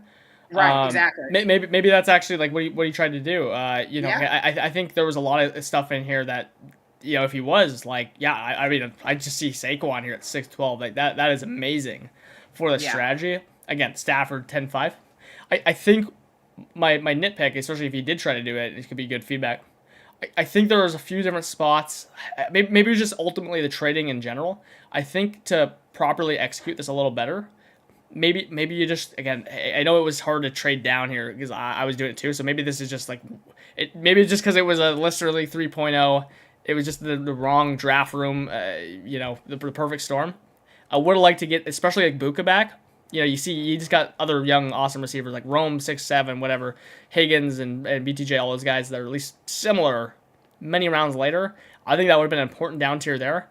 And even though, I love Hampton, I do think Hampton, you could have done something really interesting with him and just Russian dolled him down, tiered it down, tier down, tier down, and then yeah, just take a Jacobs at 7-11 or something. And I think that completely changes this build if he did something like that. The other thing is, I see that kind of like a common mistake that some people might make. He just didn't have a round 7 pick, so I don't know when he made that deal. Maybe he traded out, but you gotta have round 7 picks in startups this year. So instead of 2 round 8 ones. So I think there's just a few things there that I would nitpick on with Rick, but overall, I like that he got that extra value, like through the rookie picks. Again, it kind of just like insulates his team. If he can contend with this roster, then he's in a really good spot. Yeah, and he did trade away Hampton. Okay. He sent Hampton and looks like Keaton Mitchell. And oh yeah, I see that now. And then he got Jadarian Price, Brian Thomas, Dallas Goedert. So, any thoughts on that trade? I mean, I guess I don't really love anyone in there at like value other than I guess like Dallas Goedert's a good add. Like, I mean, it looks about right. I'm not like crazy about it, but I like that he gets 3 starters for 1 in a start 11. I think that's really really nice. And like I just literally just said, like I want like I would have liked to seen him tear down off Hampton. He just did that, so I like yeah I like that for sure. And I think his starting lineup is going to look a lot better here as a result, which it does. So yeah, I think he could have gotten just like a little more. I do think that too. Yeah. I mean, at the minimum, he probably shouldn't have had to include like Keaton Mitchell, but like either way, I kind of think like yeah, maybe just like a little more. Like I don't know. Like I feel like if you also got like a 28-second or something, I feel like yeah, I think that would have completed it. But still, even if you took a little less than market value, it's still a move that could potentially benefit your team. If Jadarian Price is as good as I think he's going to be, if Brian Thomas bounces back, you know, there is some optimism about that. The reports on him out of mini camp and everything have been good. You know, Dallas Goedert is a, you know, rock solid tight end, you know, guy you can potentially put in your flex, if not, you know, your starting tight end. So yeah, not a terrible trade, maybe just slightly less than you should have gotten. Structurally though, yeah, it could really help him with contending. So I do like that part. And hey, Nahal's in here. Welcome back, Nahal. Hey, good to see you. You know, we were trying to haggle you to get in one of these listener leagues. Still, you know, one day. Yeah, maybe absolutely. we'll do like a listener league redraft. Maybe we can start like you know doing something like that, get people excited for redraft season. Here's what I would suggest, by the way. Maybe we get, you know, Nahal, you can chime in here. Anyone else watching? I would love to do like, especially if we did like a listener league thing. I'd love to try like a chopped league. Just because like we're all in like redraft leagues. Like Chop's a brand new thing on like Sleeper. I think it sounded really fun when I had people. I think like Trent and Seb and stuff were all in the league. I feel like that would be super fun to get some of those. Yeah, I like that. And hey, it's less of a commitment because people will start getting eliminated. So it's perfect. Exactly. Yeah. So yeah, I mean, let us know if you're into that, Nahal. We got to get you in the league with us. Yeah, that's more up his alley. So yeah, there we go. You know, I'm sure we could do like a really low buy-in for that. Make it like $20 or something. We could do it for free too. Like it doesn't even need to. No, you got to put something on it because if it's free, like no, you know, people then like, you know, don't put any effort into it. So you got to put like $20 on it. Yeah, we'll pull people even if it was free for me. I'd be going in and someone see Dynasty. I wouldn't be able to do it if it was free personally. But at least like chopped or redraft, you know, the bragging rights. I don't know, especially like chopped listener league. That at least sounds something fun if it's a low or no buy-in. So but no, I mean like okay, even if you want it to like free, like make it $5. But just put something on it so people actually like set their lines. Because otherwise people won't. Like you might, but others won't. Yeah, I guess that's the good part is that they'll get eliminated on a thing like Chopped. Actually, Chopped is like, I don't know, it sounds like such a good like it solves a bunch of issues in fantasy. You know what I mean? People being active, stuff like that. So that'll be really fun to try out. So we definitely I did one for the first time last year, and it was definitely fun. Yeah. So I mean, that could make some good content too. Going over that, drafting that, do some on stream. We'll have to start. I don't know, just start, I guess, throwing that out there and see see if people want in. It sounds like Nahal wants in, so we'll have to reserve you a spot. Maybe All we right, can do multiple. we got 9 spots left in the Yeah, what do they used to call it? A guillotine league? yeah. Is that what it's called? Like, yeah, something like that. Yeah. Yeah, You never chop heard that? guillotine. I've heard Guillotine of the league? guillotine. I didn't know even what Yeah, it was. I think chopped is just like sleepers like name for a guillotine league. Yeah. Or Um, guillotine. Am I saying that right? How guillotine. do you Yeah. pronounce that? I gotta like Google this. I think it is guillotine. But yeah. Guillotine. Okay, guillotine. So we How do you got. even spell that? I have no idea. Okay, wait, here it is. I think it has like two L's in it or something, doesn't it? Gullotine. Yeah. Okay. I think the L's are silent or something. I don't know. Maybe it's like maybe it's I don't know. I don't know. Okay, wait. Guillotine League is a high stakes fantasy format where there are no head to head matchup. Oh, actually, okay. Never mind. That's something else. Forget it. Yeah, there's a bunch of like similar things that are like chopped, but I think chopped might be unique then if it's not. Okay. Not guillotine. Okay. Fair enough. Because there's like a vampire league or something that's really similar as well. So, Right. Okay, let's get on to Andrew RB Squishy here. Does something that I've actually been pretty big fan of. I know a lot of people, especially I don't know, maybe it's like Domain or I think even Levi from Data Driven Dynasty doesn't like it. I actually don't mind it myself, which is like trade your first round pick back. And the reason why is like I'm fine doing that as long as I just get good enough value. You know what I mean? Like that's really as long as you're getting a good deal. That looks like Squishy here got a good enough deal here because I mean I'm seeing some extra picks in round 3, round 4. I'm gonna assume in round 7. I'm gonna assume he did a good job there. So yeah, don't hate that. And then I will say I don't love the picks of A-Chain and Herbert. No, that's just where they go objectively. You can watch the video on Dynasty Price Check. I do question like Herbert's value, though I completely understand why he's there. Everyone's so excited about the Chargers, including me. A chain I think could start to fall off, but I do really start to love these picks. Hurts late, Nico late, even Tyler Warren late. Some really good picks down the board. Again, roster construction's all there. We know Andrew's a vet. We know about his Grease Bowl team. We've been suffering through that for a few years. I will say, actually, that's kind of the biggest surprise. Is he doesn't go hammer tight end down the board. I'm sure that'll be in his future plans, but he still does get 2 of the first 7, and then a couple nice, later guys I like. So, what do you think of this build overall here, Dan? Yeah, here, let me pull up his roster. Or wait, do you have it? I can try to pull it up here, yeah. Well, here, no, just here, keep it on that, and then here on my own screen, I'll just pull it up so I can see what the final lineup looks like. Yeah. Also, shout out to Andrew. Before anyone was ever actually watching us, Andrew was a co-host on Dynasty Savvy. Fun fact there that probably not too many people know, but yeah, we didn't have any viewers, so no one will know.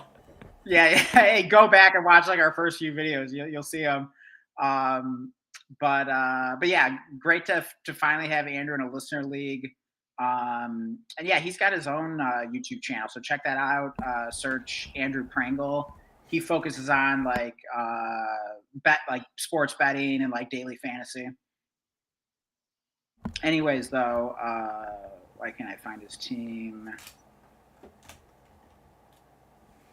Oh wait, somehow I got a listener league too. Okay, listener league 3. I don't know how I got off track here. Let me pull up his starting. Okay, here we go. RB Squishy. Okay, yeah. Yeah, I agree with you about A-Chain. And I mean, I feel like we talked about him quite a bit, both on our channel and when we've done collaborations with Data Driven Dynasty. So I think most people kind of already know that. Yeah, I mean, the reasons are kind of obvious there with state of the Dolphins and everything, and then bringing in Malik Willis. Yeah, I mean, it's not my favorite team. I do like the value on Tyler Warren, though. Extra 27 first, by the way, Cam X's. So. Oh, nice. Okay, so yeah, I mean that definitely changes things a little bit. I'm glad to hear that.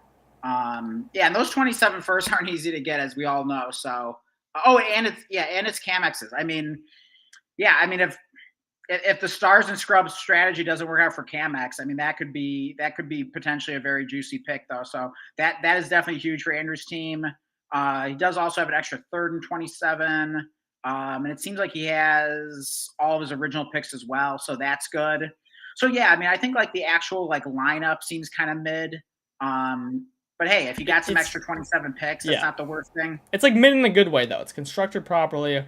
He's got depth. He's got rookies on the bench. He's kind of got some nice sneaky veterans. It kind of reminds me of something like I would try to build. Maybe just not all the same players is all, of course, but some of them. So I mean, I think yeah, he did kind of execute the midish, and then gets that nice first on top. He might even have another pick, but extra third. So Yeah, it's not bad. I mean, like maybe it's even like better than like it feels like, if yeah, that makes sense. You know what I I mean? think so. Like Yeah, it's not a lineup that like you look at and you're like, ooh, you know what I mean? Like it's just sort of, it's a bit like meh, if I'm being honest, but like it it might actually be like a little better than that, especially like with the extra 27 first. So I definitely think there's hope for this team. But yeah, just like some of the players in the starting lineup, like, whether it's like Jaden Reed or Kyle Pitts, Chuba yeah. Hubbard, they just don't feel like super inspiring. I mean, not that like any of those guys are like terrible. And, maybe like, I mean, hey, we've always liked Jaden Reed, at least like early on. Like, maybe he comes back to life a little this year, with what's his name, Romeo Dobbs, like Yeah. moving on. They're good guys for his build though. Like yeah, you get some points in there. Juwan Johnson late. Yeah, I was Fills looking up at the lineup. bench. Like, yeah, I think there are some interesting players. Yeah, Whether it's Adonai Mitchell, heck, maybe even Jalen yeah, Naylor gives you some production. You got Sadiq and Stowers. I mean, I wish it was a higher tight end premium, but still 0.5. yeah. The big And we thing know is Andrew loves tight ends, so yeah, he spent um, 3 picks from round 7 to 9 consecutively on rookies. So I think that's really like if he went veterans, I think his team would look a lot better. But okay. ultimately, it's probably the right choice for his team because he keeps it really well balanced with those 3 rookies. Get some value upside there, and then pieces it together with later some veterans. So like I think that's something like I would kind of think to do. So I think that's why I ultimately really do like this draft of his.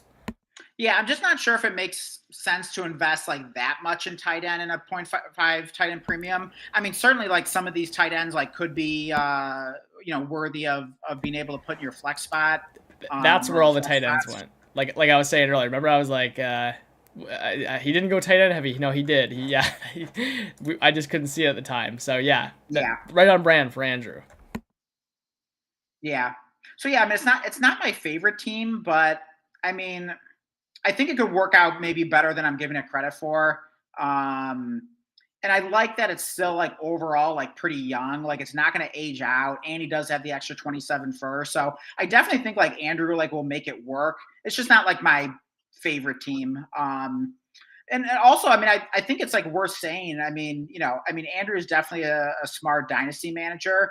And I mean, we have a lot of smart dynasty managers in here. And in fact, like this was probably um, one of the toughest startups. I really like the team Nick and I put together, but like I feel like the difficulty was turned up because Yeah, a lot of smart managers in here knowing what they were doing, and it was hard to get trades done. I mean, Nick and I were hoping to get more future draft capital, but we just couldn't do it because it was just too tough making deals. And I guess like you could still ask the question like, okay, is that just people being stingy or people being smart? I don't know, maybe a little bit of both, but either way, like we couldn't like make like the normal trades that we were hoping to make. yeah, Thankfully, we still came out with a team we're really excited about, but yeah, it wasn't like the easiest in terms of getting the deals done.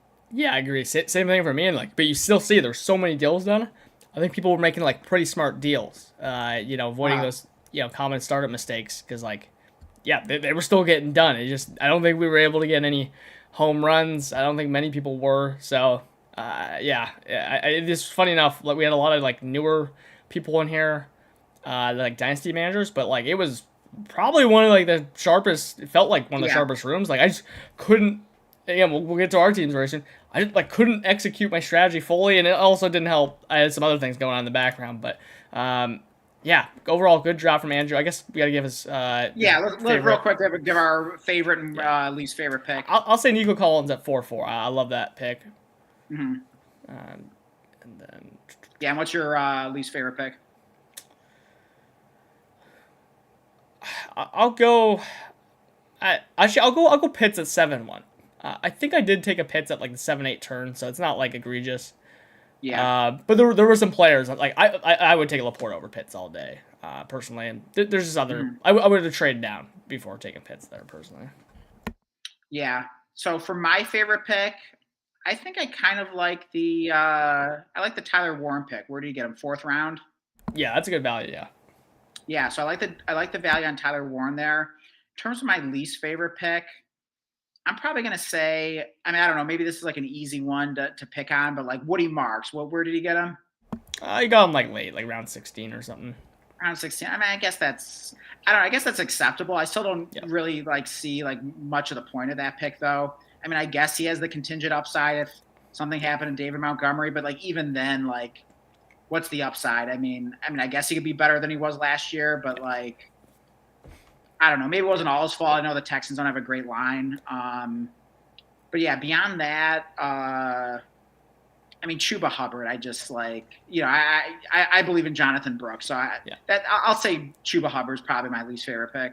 Okay, there you have it. Yeah. So let's move on to. I don't know. Actually, I don't even know how to say this.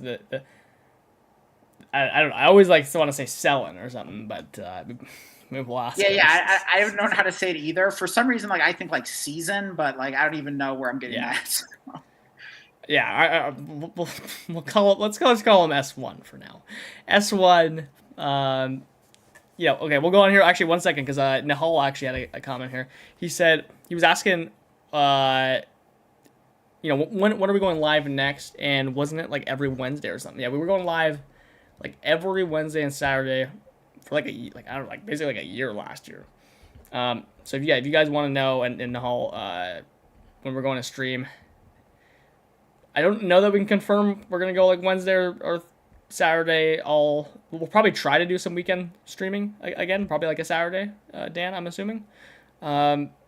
But we'll have to probably keep you updated, especially for like a weekday thing, because like schedules will definitely change. And when are we gonna go live next, Dan? Yeah, that's a great question. I mean, tonight's been super fun so far. I'd love to do these more. We're just trying to like balance like what's fun versus like what will help grow the channel.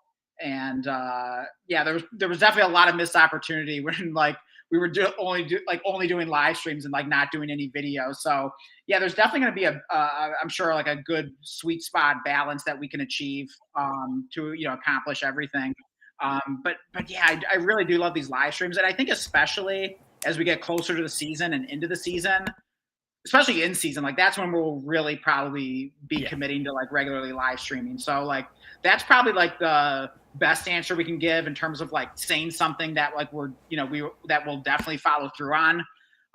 Prior to the season, I'd hate to make any promises, but Blake, I think that's definitely something you and I should like talk about off camera and kind of figure out what the best plan is moving forward. So we will update you guys on that. But yeah, definitely make sure you're joined into our Discord. Links in the description. Totally free to join. And we'll give you an update there about like what our live stream schedule will look like moving forward. But we'll definitely try to pin something down so that hopefully you guys will know when to tune in, because it was nice for a while there how we did have that regular schedule of like you knew like every Wednesday night, every Saturday night. So maybe we can come up with something like that. Like even if we're only able to live stream like once a month or something, like prior to the season starting, maybe we can at least say like, okay, it's going to be like the second Tuesday of every month or something like that. I don't know. We'll figure it out. That would mean we just have one live. Like that's when you're going to be seeing us every week on live streams. Yeah, that would mean we just have one live stream for the season, because the season is coming. Is coming hot. Hey, the summers are going by fast, but you know what I'm saying. Like, I don't know. Yeah, exactly. Yeah, so we'll keep it updated in the Discord. So yeah, make sure I know Hall's in there, but make sure anyone else interested is in there. Let's look at S1 here. Hot start: Daniels, St. Brown, McBride, Nix.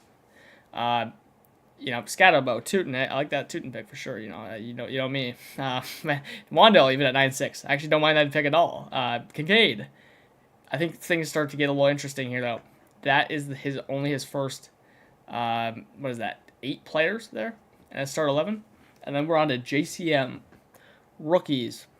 in this class specifically, Keon Coleman and guys like that. Okay, Dylan Sampson's down there. I like that. But basically, I'm going to pull up a starting lineup here. It's probably not going to look too pretty in the flexes, is what I'm going to guess. Mm-hmm. And I would be correct, because there's Pacheco, Keon Coleman, and JCM. 3 players that, to be fair, you're not sure if you could even get 5 points from them, week 1 or whatever. So I think this team overall is, good. I just think, the flexes... Or I like how he drafted, players-wise. I think the roster construction's not there. I think maybe, the overall kind of, trading around. Whatever he sent for that 109 must have really costed them, because he's missing some stuff. He's missing some depth. Let's see what he's got for picks. Yeah, he's missing his 27 second. He has an extra 4th and 27. He's got an extra 3rd and 28, an extra 4th and 28. He's got his 1st at least. That's the important part. So that's really good to see from him.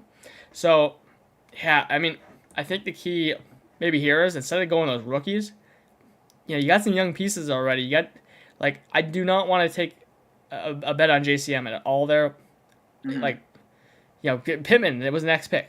Take Pittman, round 13, take who went afterwards. I don't know. Take Juwan Johnson, or even Travis Kelce or someone that could get in your lineup. Fix your flexes kind of thing is more what I'd be looking there. So it really goes back to, I think it was Hans. It's kind of the exact same build, right?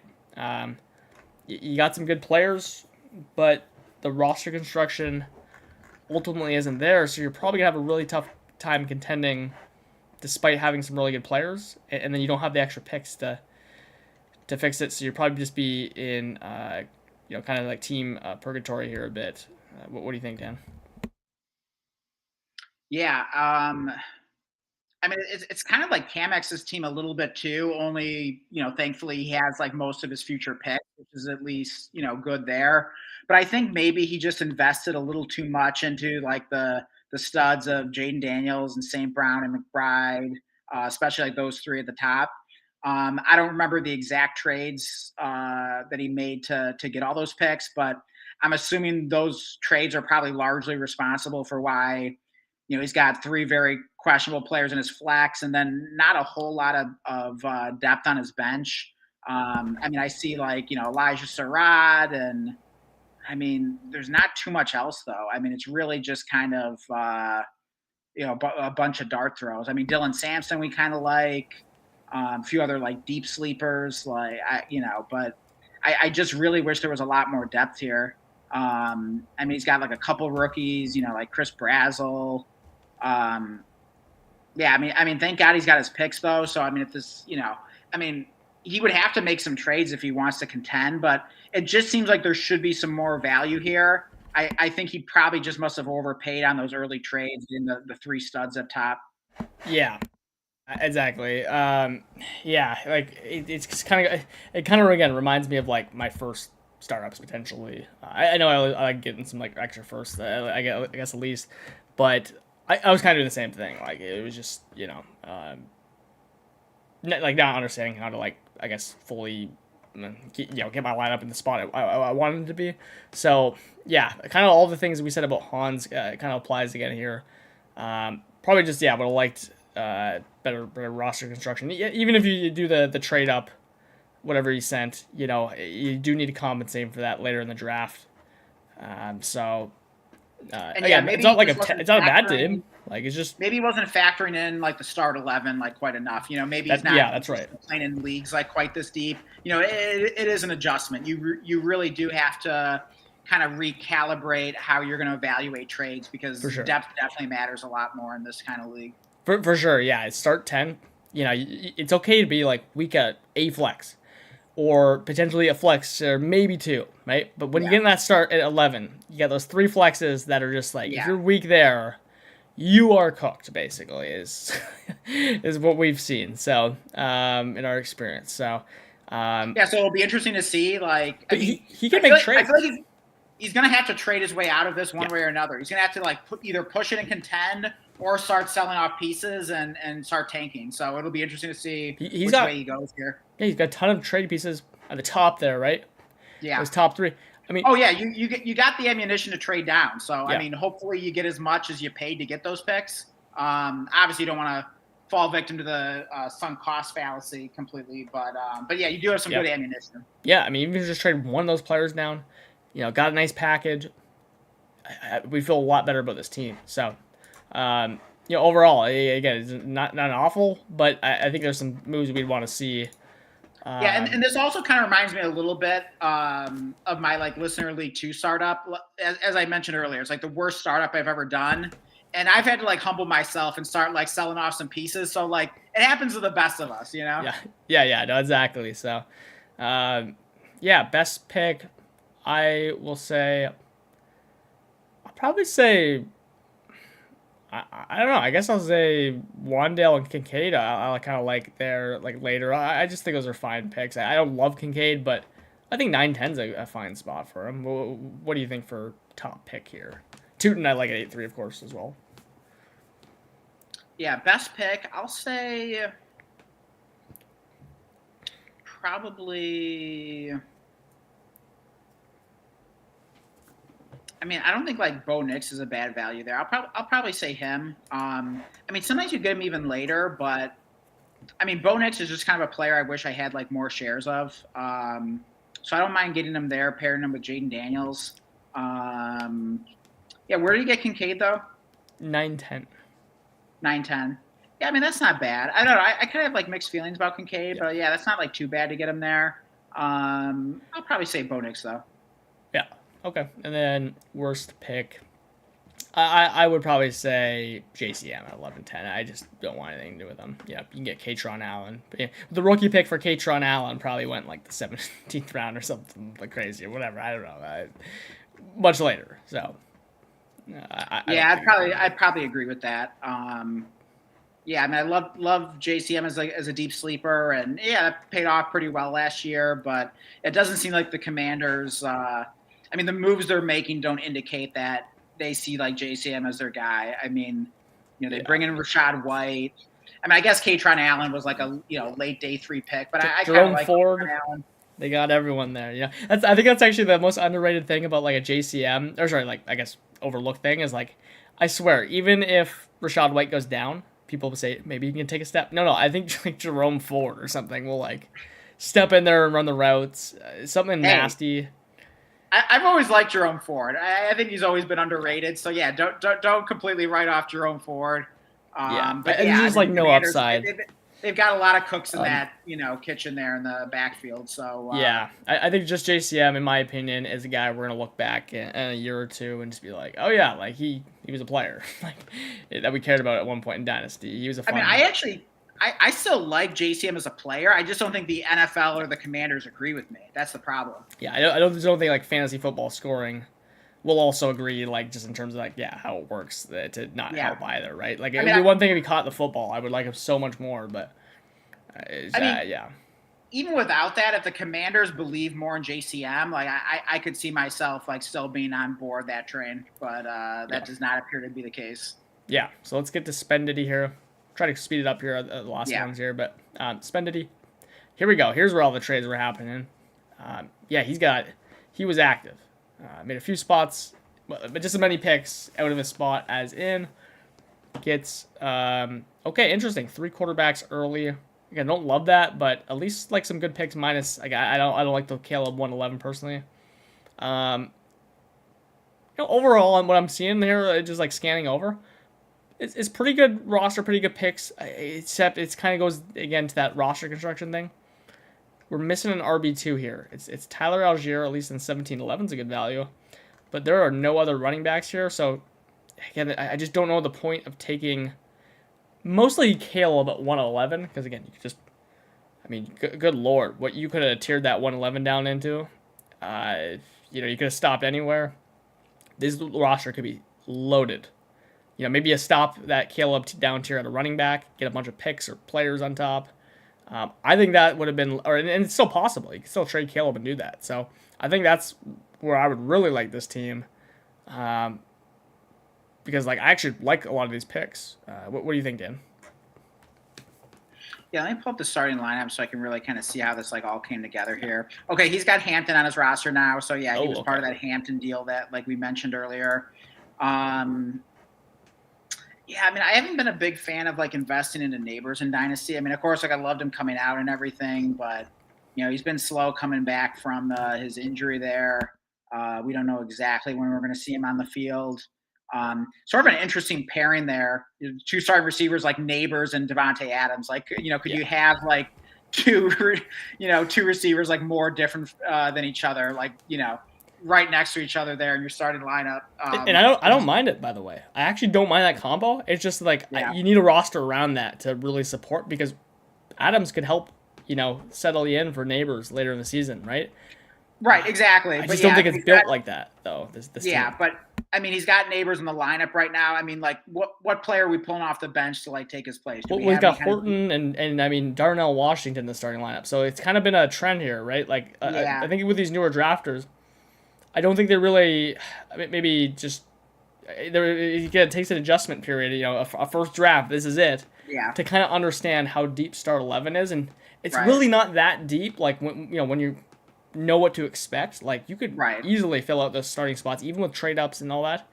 It's just as you go through the board, yeah, you got to fill those in with your roster construction, which Yeah, I mean, seems I to be see it. he's got Justin Jolly and even Tanner Koziel Yeah, on his taxi. I kind of, it's like nice young those as guys. like stashes. Even like Michael Trigg is kind of halfway interesting. Keaton Mitchell was sort of a fun throw in and getting in that Hampton trade. He's got Tyler Algier, he's got Jonah Coleman on the bench. So at least like, there are some guys Yeah, there. Tom But yeah, Brady. Tom Brady. Oh yeah, you gotta love it. I mean, Yeah, the literal goat. So I'll say this. By the way, sorry, I'll just say the one thing I would say here. I'm all for a good like troll pick, but pick Tom Brady in round 32, because here's the thing: in round 26, there's like there will be a player here that you regret taking Tom Brady as a troll over. I think as a troll. I mean, maybe he actually thinks Tom Brady was unretired. hey, I have no idea. you never know. I mean, But never say never with Tom Brady. dude, I mean, yeah, I mean, there'll just be a player or a backup quarterback or something. And Mariota's been amazing when he come in. Mm. Last year, like guys like Christian Watson, of course Malik Willis, you could have got here. So never say never in these late rounds. There's always someone hiding. So maybe get I don't know. We'll see. Learning moment, unless Tom Brady retires. But yeah, like some good players here. Some guys I like. I agree. Just I think overall on the roster construction, that's just getting where it suffers. He's missing a second and a third this year as well to not help out. But at least the Hampton trade, got him running back. So I think he's like he basically needs to get off Malik Neighbors here is what I'm looking at, and try to fill out these roster spots if he wants any chance to contend this year. Yeah, I mean, it's kind of like that other team that we were just talking about with like the 3 week flex spots. I mean, here you got like Jennings and Torrey Horton and Darnell Washington. Like, yeah, I mean, that's just not going to cut it if you want to contend. Obviously at the moment it seems like it's more of a rebuild direction between like Neighbors. And then the other issue, like we talked about with another team that earlier, investing so much into 3 quarterbacks. I mean, when you already have invested so Yeah. much value in taking like Caleb Williams in the late first, you kind of gone all in on him. Let's see, where did you get Brock Purdy? No, you got a good value for too. Like, Okay, so yeah, I yeah, mean that's a good value there. And then I mean Trevor Lawrence I also like. So it's like, yeah, I can see how it'd be tough to maybe pass on the values of like Lawrence and Purdy there. But when you already have Caleb Williams, I just don't like it. yeah. That's just why you don't pick, in my opinion, a quarterback Caleb. that earlier, especially Caleb. Yeah, you got Yeah, those like guys down the if board. he could have taken I don't know, just like looking at some of the names, Genty there, instead of like Caleb Yeah, Williams, like, I mean, imagine having like Genty, Hampton, who are his other running backs, Brees Hall. It's like, oh man, now you got this loaded running back room. yeah, You have Purdy and Trevor Lawrence as your quarterbacks. That's awesome. You got Neighbors to build around at wide receiver. Adams can be productive right away. Now you just got to figure out your flex spots, and then like, hey, you might have something here. So, yeah. yeah, I think it goes back to the roster construction thing, like we were talking about. Yeah, so I just think it's too much to invest in a QB. Yeah. I feel like he might be a Bears fan, which never fall Okay. for that team bias. If so, Yeah. I think he's basically just a Caleb and a Neighbors trade away from trying to fix this roster though. And like again, you might have to. He did just make that Hampton deal where he got a good deal, but he might have to kind of do the same thing with Caleb and Neighbors and just like you might not just get the perfect deal. It's hard to get one for those guys, especially Yeah, I mean, at this moment. But that's why we don't want to invest a lot into 3 quarterbacks. Because like quarterbacks are like one of the toughest things to move these days, especially like the more expensive they are. Like how many teams in this league even need a quarterback, let alone have like 3 firsts to give you for like Caleb Williams yeah, or or value. or extra players to help fix your lineup. Right, because they're all saying like, "Oh wait, it's a start 11," and like I don't have the greatest flex spots either. So like, no, I'm not going to trade you a bunch for Caleb Williams. Yeah, a lot of these players in here already are weak in the flexes. They have it's just like some random no name in there. So and then maybe the guys that didn't do that, they already got 2 quarterbacks, or they don't want to invest that highly. So it does make a tough decision. Again, I think it's a good, especially for this offseason, like kind of like learning lesson. Just like why not to go number with 3 quarterbacks early, because and again like I said about my quarterback rankings and stuff, it's just like that was on the sleeper channel. I said you don't want to make with these picks, and I said specifically Caleb as well being at the kind of the top of that tier, just because like if you make that pick and then you like Lawrence next, well you literally cannot pick Purdy as your third, because you can, but it'll just completely wreck your draft having all of that invested. So that's why like I'm always like terrified to consider like drafting a quarterback early, because like then when those quarterback values come later, or if they come later, which they often seem to do, it's like, oh, then like you're not able to like take them, because it's like you already have so much invested in a QB, and then you're gonna fall into that trap. So then it's like lose at that point. Yeah, it's not like even like a Caleb take. Caleb could be a great pick. It's just like roster constructions wise in a startup, like you just don't want to make that pick. So I just want to make that clear, is when we're saying don't pick quarterbacks early, it's not because they're bad. Like I mean Caleb Williams could be awesome. Could be Drake May in Dynasty. I'm hoping for big things, but I mean maybe if like Caleb Williams fell to a value, okay, maybe you weren't planning on taking quarterback in like let's say round 2. I don't know. Where does Caleb Williams typically go? He goes around probably like early second. Early second. So let's say Caleb Williams falls to like mid to late second, and you're like, oh man, I can't pass that up. You know what I mean? So maybe then like you consider taking him, but like don't reach for him when I mean maybe you didn't anticipate the quarterback values, but traded up for him, right? What's that? No, he didn't trade up for him. Well, he traded up for Neighbors. Sorry. Okay. Yeah. But I think this is maybe this is one of those cases. I mean, I'm not sure like how much dynasty experience he specifically has, but like the more startups you do, you really start to like see these patterns of like where the values are and everything. Yes, and that's when you can sort of like develop these strategies that we talk about in the channel of fading quarterback a little bit. I mean, they really are cheaper than ever. I mean, we've been seeing great values on quarterbacks and startup drafts this offseason. So, I mean, that's why we say that, because like we've seen that in draft after draft this offseason.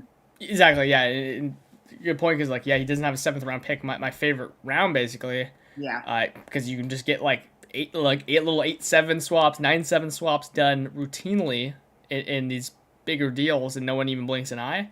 And look, Goff and Baker, I got there, right? So, Stroud, Murray. So, I mean, like there's even an outcome where just like CJ Stroud just like randomly bounces back. I'm not saying he will, but like there a world where like CJ Stroud is like pretty much just like a way cheaper version of Caleb Williams? Of course there is. So like that's more what we're talking about here, right? It's all about value. So let's go into the favorite and least favorite picks. I guess let's just put Caleb then as our least favorite pick. Yeah, we talked in depth about that. Yeah, we agree.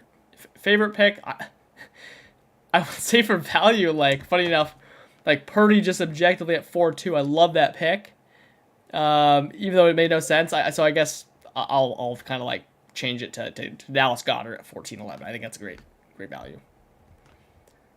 Yeah, I do agree. Purdy was a good value there.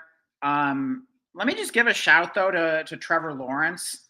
I've just been feeling recently that I've been thinking about that hot end of the season that Trevor Lawrence had, and just thinking like, what if he just like picks up right where he left off? I mean, I'm pretty sure he was like the QB1 in points from like, what was it, like week 12 on or week 13 on, like whenever he really started getting hot. What if that just continues? I mean, that's got to be possible. I mean, the Jags have a loaded wide receiver room. I mean, if you got like what Travis Hunter is like your wide receiver 4, like that's insane. You got Cohen there running the show. I'm just feeling like I don't own enough Trevor Lawrence. So yeah, where do you get Lawrence exactly? 3-0 what? He got him at 3-4. Yeah, I mean that's about as early as you'll see him go. Is the only thing. Like, okay, so yeah, I mean, I guess I can't call it like the greatest value ever, but I don't know. Maybe I just felt like talking about Trevor Lawrence, but I think Trevor Lawrence is going to prove to be worthy of that. But in terms of like the best pick or best value, hey, let's give a shout to my boy Michael Pittman here. He got him in the 11-11. I think that's pretty solid there. Yeah, Pittman at 11-11. Yeah, I even pointed that earlier as like, I think it was like JCM. Like he should have picked Pittman instead of JCM, right? Like S1. Yeah, I mean, Pittman like never finishes. I mean, he's like he's just like the most guaranteed like wide receiver too. I mean, it seems like just year after year. Yeah, well, that's what this team needed. So like making it even better pick. Yeah. And in a start 11, like Michael Pittman should be a really solid flex play. So I mean that's a guy that gets underrated in a format like this, especially. Yeah, exactly. So we got Frank. I'm gonna pull up see if he has any extra picks here first because I've been lacking doing that. Okay, so he's got just an extra third. So basically just got all his picks. He moved back from the 111 or 112 to the 2-2 with Sven Diddy, who we were just talking about. Basically, just made every other pick, though. It looked like he, did a little swap for, like, free, basically, it looks like. Because he pretty much made all his picks in a slot. And I will say, just looking at Frank here, our Australian guy here, he has pretty good roster construction here. He's got running backs. He's got receivers. He's got quarterbacks. Like, maybe not all the picks I'd want to make, but, he's definitely a veteran Dynasty player. Like overall, I just kind of filled this lineup pretty well. As I scroll down here, there are some picks I don't like.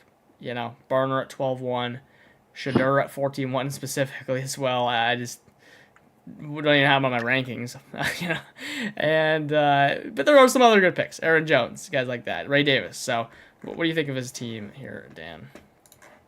Sorry, I was distracted. Seb sent me an offer in waste management. I had to look at it. I pulled up Frank's team here. So he invested in Lamar, which I think is a little risky. I did talk about him recently on a video that I think now isn't a bad time to cash out on Lamar Jackson. I'm not a big Henderson fan. Where did he get Henderson in the draft? 5. You got him 5-12, which is the latest. Okay, so I guess if you're gonna take Henderson, that doesn't seem like terrible value, but I'm just still not really a fan of him.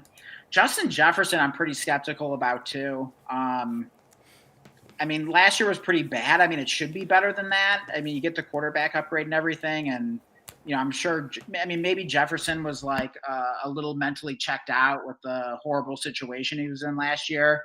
So maybe that accounts for part of his kind of lackluster performance, at least by his very high standards. But I was hearing Fantasy Points. They were talking about Justin Jefferson recently.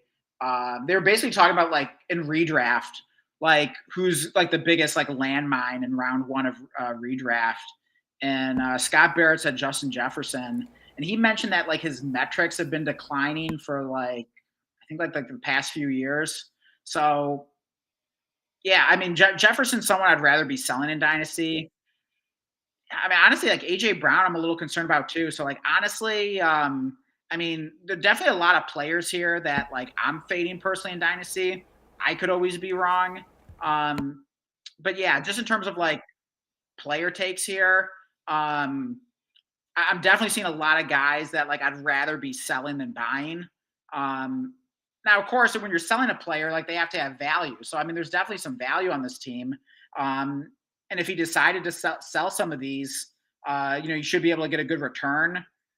You're just not guys that I'd want to be holding in terms of the production that I anticipate and what could happen to their value moving forward. So, not my favorite team based on my personal taste. Yeah, I agree. Like, it's not really for my taste either. But there are some players in here. And again, I'll actually give my favorite pick because like I think QJ. Maybe you'll say him at 912 is a good pick. I'll Oh actually say hell it's yeah. Henderson at 512 because that's the latest I've seen him go. You get him behind Judkins, you get him behind Bucky. I mean, just like if Henderson takes any step, you get him well behind Chase Brown. I mean, who knows? Like, I mean, he's probably like RB. Like, I'm just kind of like eyeballing it. Probably like RB like maybe like 16 or something in this, or I don't know, 12 to 16 in this draft. Mm-hmm. Like, pretty good to me. Um, would you say QJ is your favorite pick? Oh yeah, I think you gotta say QJ. I mean, I've been trading for him like a madman in Dynasty recently. So yeah, I am all in on him. I mean, I think there's been a lot of hype and optimism for Lad McConkey. He's been talked about a lot. With the Mike McDaniel effect and the heavy tight end sets that should that have been such like a cheat code for wide receivers in fantasy. I think QJ gets that same advantage, but at a much cheaper cost. So like I absolutely love QJ. And he was having an awesome season until he was injured last year. But there was like speaking of Scott Barrett of fantasy points, he gave some stat that if you removed like 3 games like QJ like was like injured in or whatever last season, that like he had like more points per game than like Drake London or something crazy. I wish I remember the exact stat, but like QJ was really having a good season. I think people have very quickly forgotten about that. There's been some hype on him this offseason, so maybe people are starting to come back around. But yeah, I love the value of QJ there. Yeah, he got in before that quote. Yeah, So that I quote got a from Mike really nice McDaniel hyping him up. But also even like Kenneth Gainwell and Rashid Shaheed. I mean, look, seeing how late you got those guys. I have trouble reading the picks here, but you want to tell me where he got Gainwell and Shaheed there exactly? 13-12 on Gainwell, Shaheed 16-1. Yeah, I think those both sound like really solid values there. So yeah, I like those picks as well. Yeah. Honestly, yeah, I will say Frank's a good guy, so yeah, he likes to, I'm pretty sure Frank's the one that told me that you're in the league now, Waste Management. Like, pack it up, my team's trash, which is the league that Trent and I won the final. I don't think we got to play Frank in it, but Frank likes to dish it, so I gotta dish some on Frank here. But yeah, I don't like the DJ Moore. I don't like. Here's the thing. I like Worthy, but I don't like as a cheap guy. But he took him well ahead of ADP, so I don't like that. Yeah. I mean, I don't know that I like Worthy. I just like that he's so cheap normally. And then, right. Yeah, I'm not crazy on Harvey, but I actually think that's like a fine spot for Harvey. It is what it is. Yeah. I don't like Barner though. I don't personally like the Gainwell 13-12. At least he got him later. I've seen people drafting him earlier. I still just think there's so many other running backs that are so similar way down the board. Takes Ray Davis at 18-1, one of my favorite handcuffs. I would argue I almost think there's not too much of a difference there. I know Gainwell might have some standalone value, and I don't like Shadur. There are definitely some picks I don't like here, but I will say you might think I wouldn't want like Jonathan Taylor. I like that he got Jonathan Taylor way behind ADP. Like normally Jonathan Taylor could go, early to mid third. You see him go off the board. So I actually do like that you got him at 4-1. Yeah, and I don't even think we talked about Rashee Rice, but I mean that's kind of early for him, isn't it? What is it, 312? Yeah, the one thing I'll say about Rashee Rice is like, Levi, we were talking about him. He probably should be going. I don't know. We didn't really say that, but like he should probably be going in this area or higher. But he's just, I don't know. I wouldn't blame anyone for like taking him this high because he could still be a value. But it's just like he definitely did take him over ADP, especially at the time, for sure. Yeah, I mean, maybe Rashee Rice starts putting up the points per game like he did last year, and then all of a sudden it's like, oh man, like why weren't we taking him higher? But like you just don't need to take him that high, you know what I mean? So like it just in terms of you're just leaving value on the table when you're taking him that early. Exactly, yeah. So let's move on. That covers everyone but us. Let's move on to your team here. All right, yeah. Well, actually, Nick and yours team. I guess you could tell us briefly like how you and Nick are, co-managing her. Yeah. So I mean, I'm not really. I originally wasn't in Listener League 3 because I kind of had like too many leagues. But basically, Nick was the first person. Anyone that's been watching this stream for a while, you may remember, or this channel for a while. Every once in a while, we've been advertising a service that we offer. I think we call it Draft Buddy, where basically like we'll help you with like your startup draft. And Nick was the very first person to take advantage of this. So he hired me to be his draft buddy for this. I think we crushed it, and it was so much fun working with him. Really cool guy, and yeah. So I mean that's how it came together. So yeah, it was inevitable. Like one way or another, I ended up being in this Listener League 3 startup draft after all. Yeah, shout out Nick for being the first customer. By the Oh way, yeah, we got five people. Dan, you can speak on how much time you probably put in there talking with Nick, and I'm sure it was a lot of fun, but oh very yeah, time consuming. Did it for like $30, so we got yeah. 4 other ones we will do for like for $30, which is basically just, I don't know. I mean, like in terms of like what you can learn talking to us, you get someone else to talk about your draft and kind of collaborate with. I was, would you say it's worth it, Dan?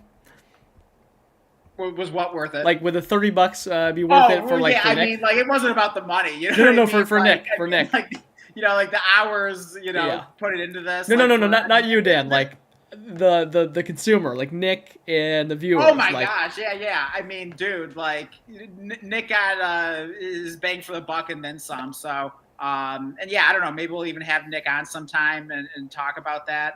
But yeah, we offer a lot for that, and yeah, it's not a price that's going to be like sustainable forever.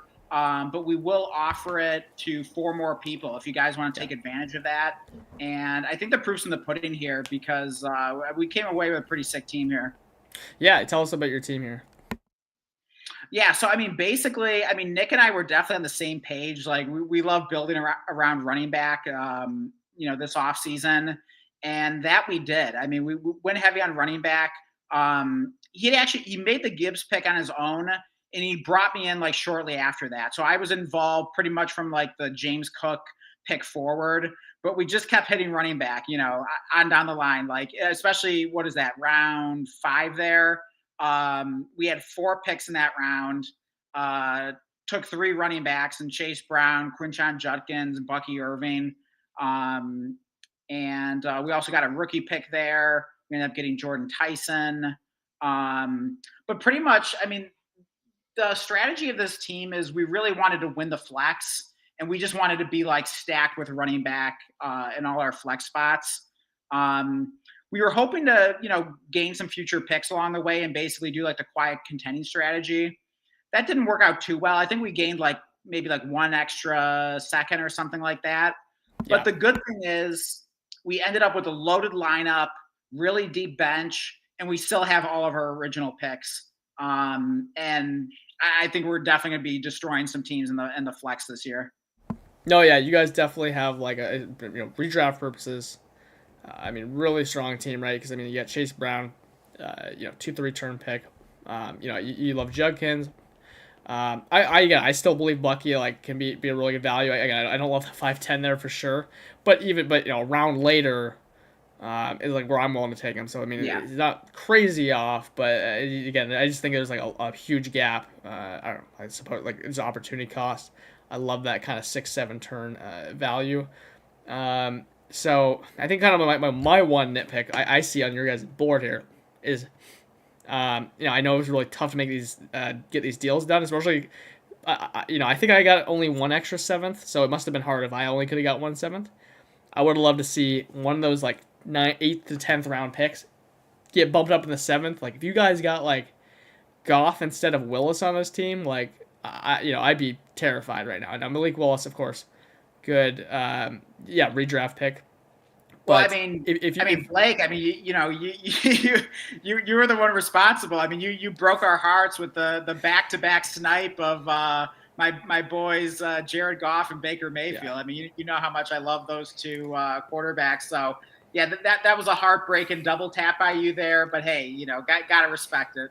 if you got something, earlier, I suppose Yeah. Oh my goodness. Like, yeah, this team would be coming along nice. Yeah, you guys kind of did like the zero wide receiver. I will say actually the thing, like I don't really like these running backs. Like, I mean, like especially just in Dynasty. Like, I mean, not really like a redraft thing. It's just like, well, I redraft for Judkins for sure, but of course I like Chase Brown way more in redraft. I really don't like these running backs, especially just like at cost. Oh yeah, I Um, mean you know, we picked like all like the running backs that you like yeah, absolutely like to test in Dynasty. But yeah, I mean Nick and I feel differently, and yeah, I mean we're definitely excited about. I mean of course everyone loves like Chase Brown and redraft, of yeah, course. We talked about Bucky Irving earlier. It was kind of a unique time that we picked him here. Like I said, I probably wouldn't make that same pick today. I'm still hoping for the best there. Quinshon Judkins, though, is a player I'm really passionate about this offseason. We've talked about him enough, though. We don't have to get too much into it I've here. talked about him. Yeah, I mean, every time I bring a guest on, they have talked about Quinshon Oh, man. Judkins. Yeah, we've put him in the dirt. Yeah, and then, of course, James Cook, another player we talked about a lot. Of course, I mean, yeah, you wouldn't dispute he's an awesome redraft player. I still really like investing him into in Dynasty, although certainly wouldn't blame anyone for tearing down from him either. Yeah. But yeah, I mean, this was just sort of a team where even if you don't love investing into those running backs in Dynasty, like in a vacuum, we were able to do that, at a luxury and still really not sacrifice much anywhere else. I mean, you sniped us on the quarterbacks, but we still ended up with Kyler Murray, Malik Willis, which just kind of like further goes into the theme of rushing here. I mean, we're even getting the rushing quarterbacks. So definitely plan on clobbering some teams with all the rushing production one way or another here. And we thought we were going like zero wide receiver, but we actually ended up with, I think, a really good wide receiver room. I mean, like I said, we get Jordan Tyson in the rookie draft. T. Higgins should be ultra productive. And then, get some upside swings and like Travis Hunter. And just a lot of solid guys and Romeo Dobbs and Josh Downs, Ricky Pearsall. I mean, ended up being a pretty deep wide receiver room. Yeah, you guys got a ton of receivers. Again, like I like Downs.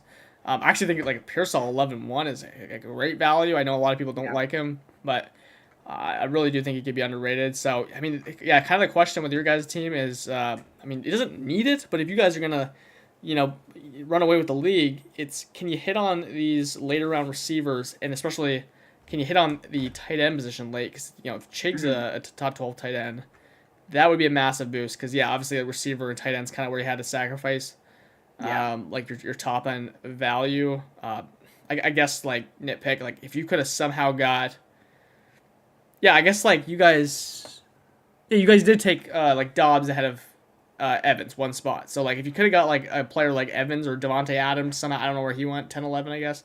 If you could have put together a guy on that like that on the roster, then I'd be shaking in my boots, big time for sure. If you could have got a guy that just projects. Yeah, but I think Dobbs could be sneaky productive, and he's 4 years younger than Mike Evans. So I mean, I'm just willing to take that gamble there. I mean, I get what you're saying. I mean, if we were just going kind of leaning into like the redraft thing, because like I mean, we do have a lot of players that project well in redraft, which I think is a great appeal of this team. But I mean, we have so much depth of receiver. I mean, one of these guys I think is going to be as or more productive than Mike Evans. I mean, we'll see about that. I know you're high on Evans. I'm a little more skeptical. Certainly see the upside for him. But yeah, I mean, I like our wide receiver room. I mean, I don't think we're going to be lacking in production there. Yeah, I think if like best ball, I wouldn't worry too much or something like that. I guess like you got to pick the receiver, and you got a lot of guys that could be really nice, but I'm getting flashbacks to like having to pick lineup players. It could be tough early in the season or something like that with like I mean, it's kind of a good problem to have, though. I mean, honestly, I mean, we have receivers on our bench that would be, better flexes than, some of the teams in the league. Yeah. For sure, yeah. Dobbs, Downs, Pearsall. I mean, I really like the depth of this team. Yeah, I think you guys have made some trades too. Let me pull up like your guys' actual lineup. Yeah, you have like Jordan Tyson in here. Yeah, see that I can't see Jordan Tyson on my view. So wait, okay. Is this right? Like, wait, do you guys have Gibbs? Yeah, we haven't even mentioned Gibbs yet. Oh yeah, okay, yeah. I didn't even see him at the top there. Yeah, Gibbs, yeah, Cook. So yeah, I mean, you guys are absolutely loaded at running back. Yeah, I love that you guys have Tyson as your wide receiver too with Higgins. Yeah. That makes me feel much better about the receiver room. I couldn't see that earlier. And then now you don't have to really rely on I don't necessarily like picking one of these hot guys early or like who playing the receiver carousel game. You can have a little more patience with that and. Yeah, we can Yeah. just kind of let them sit on the bench, and we'll just kind of see who emerges from there. Yeah. Yeah, we also got Tony Pollard in the running back room. Like, what is he, like our RB6? I mean, Yeah, no, exactly. You guys have basically you have depth, you got young upside, you got the redraft value. So I mean, overall, really good team. Um, and then you even got like an extra second and then third, yeah, fourth next year. So, well done draft by you guys. yeah, appreciate it. Yeah, Nick is really excited about this team, as am I. So I guess I'm not like I think I'm still listed as a co-manager. But I'm not technically part of this Yeah. team, but I still feel like this is kind of my team in spirit. Definitely going to be rooting on Nick to win the league this year. I think he's set up pretty damn well personally, and yeah, I hope he takes home the ship here. And hey, we can brag about our draft buddy service that just knocked it out of Yeah. the park, on the very first pitch here. Yeah, that'd be pretty cool. But as long as you don't knock me out in the way, or Nick doesn't knock me out in the process, as we're gonna get to my team in a moment. But yeah, my favorite Yeah, pick. assuming like Nick, makes the playoffs here, I might have to, come back as a co-manager. If Nick needs any help setting his lineup or anything, Yeah. I mean, I got to make sure that if he gets to that point, that we take this all the way. No, for sure. Yeah. Sorry. Yeah. I'm also like for Nick watching. I've been talking about this is like Dan's draft or your draft, Dan, just because you're here right now. Like, Yeah. everything I'm trying to say about like your draft, I'm also trying to say to Nick. By the way, I should clarify that. Yeah, Sorry about yeah. that, Just Nick. because like I'm here in front of you. Yeah, because but, I'm the one. yeah, Yeah, you're talking about the draft. So, yeah, and it definitely was a collaborative effort with Nick. I mean, we really, discussed like each pick, in depth, and yeah, I gave my opinion, he gave his, and a lot of times we saw things the same way, sometimes we didn't, but yeah. I mean, we were definitely able to come together on things, and I definitely feel like Nick and I learned things from each other, and he's a really smart dynasty manager. I mean, he definitely didn't like need me for this draft, but I mean, he decided to give the draft buddy service a whirl. I mean, I think like because like it was a fun experience for him, I think, and Oh yeah. also like two great minds are better than one. So I think it really paid off here. Yeah, I love co-managing. Just like the startup draft is so much fun.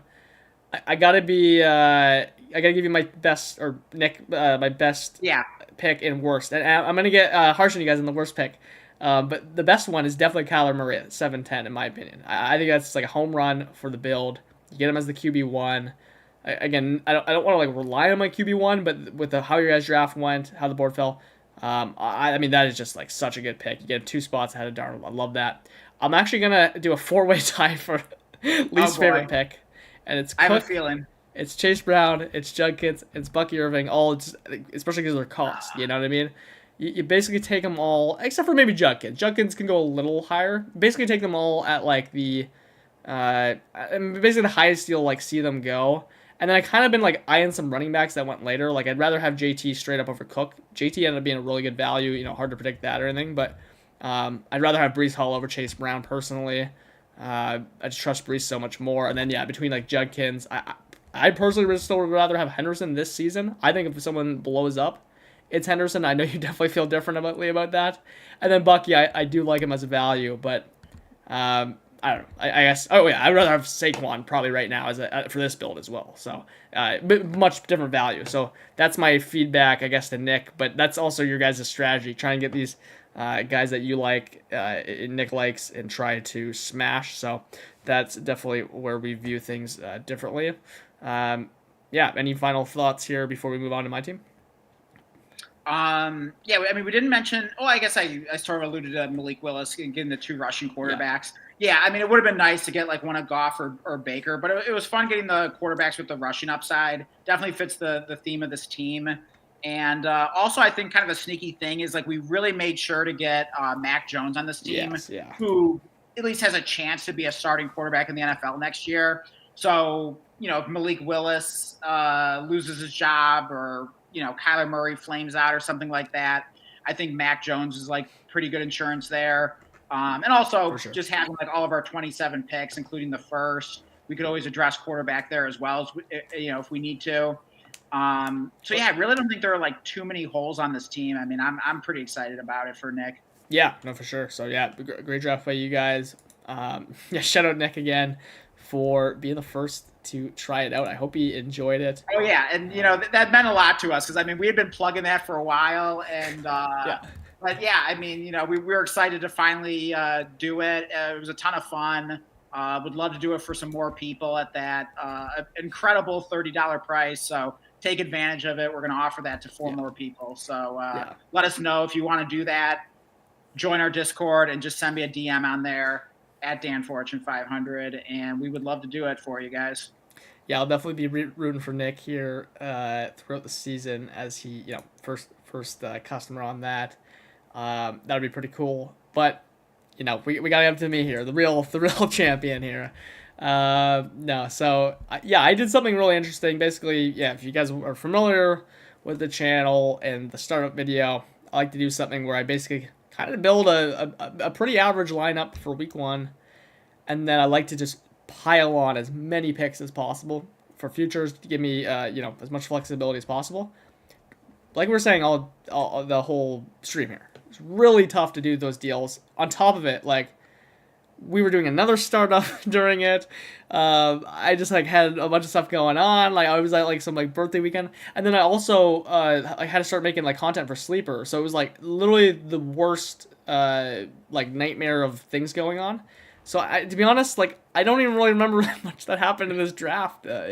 Normally I'm like very I don't know particular. Like I can just remember so much, and yeah, I think I couldn't tell you much about this draft. I kind of it's coming back to me as I'm looking. The big one that stands out is I traded for Drake London. I couldn't believe how this second round had unfolded. I think it's because Dart, and then even Burrow, who could still be a great pick there. He's kind of been normally going at the 2-3 turn. So I just completely lucked, in my opinion, into Jeremiah Love at the 2-7. And I had to pass on Drake London, who I didn't want to do. And I made a deal with you, Dan, and Nick, Yeah. to get up for Drake London. So very rare trade up for me. Whatever I had to give up, I thought was just like, it's pretty much like the most I would want to give up, just because it ended up really hurting my strategy doing the trade up. I love trading out of that middle of the third area, just go back and you just get so much. I couldn't do that. So I definitely felt that the rest of the draft, but I was happy to get that top 3. I forgot to mention Bowers. I've basically been loving Bowers this year. It does suck it's a 0.5 premium. I think at like full point, Brock Bowers could like, I think he should be if Bijan's going 1-on-1, I think like Bowers should go 1-on-1 in a full point premium, basically. Like I wouldn't pick him there. Yeah, but sure. I love him. So I did really like that start. But yeah, I couldn't get those extra picks. I think I lost my 27 second. I gained a 28 second at least back. And then it gets real. I take Burden here at 4-7. I will say, like, I like Burden a lot. I had a lot of Burdens like cheaper in the season, but I didn't love this pick, especially. Hey, Olave was sitting there at 4-6, really fell. Nice pick by Jacob. I didn't like love that pick. It was a good spot for him, but I got Rome Odunze, his teammate, 2 rounds later. I didn't plan on that, so it's hard for me to even say I love that Burden pick, despite thinking that could still easily, be a good pick. And like I said, my next pick was Rome. I didn't even want to take him, but like he just fell. He just kept falling. I could always trade one. Maybe I just pray that they're both good or something. I don't know. Less than ideal in my opinion, but I just kind of did it. Yellowed my Rome pick. I just thought he's a better pick still than BTJ.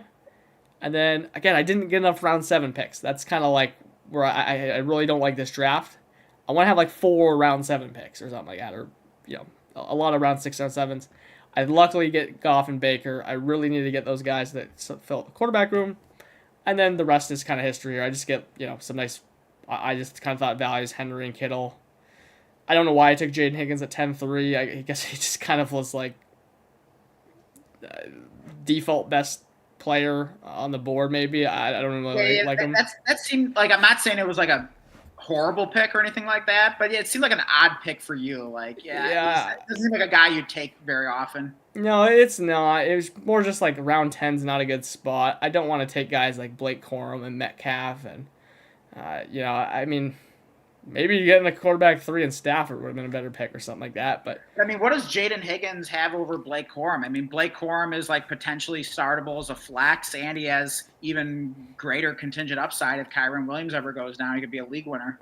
He doesn't need an injury. I mean, Nico Collins is insane, but I mean, Jaden Higgins got worked in slow. I believe in Jaden Higgins, but he's not a player I like have like specific conviction about. When you're in round 10, I'm like, yeah, I could talk myself into that. Oh yeah, I mean, I like him as a talent. I like him coming out. It's just hard to know what to expect from him this year. But I agree. I agree. I do think like he's gonna play like actually this season. You know what I mean? It took a long time for him to get on the field, and same with Jalen Noel. So.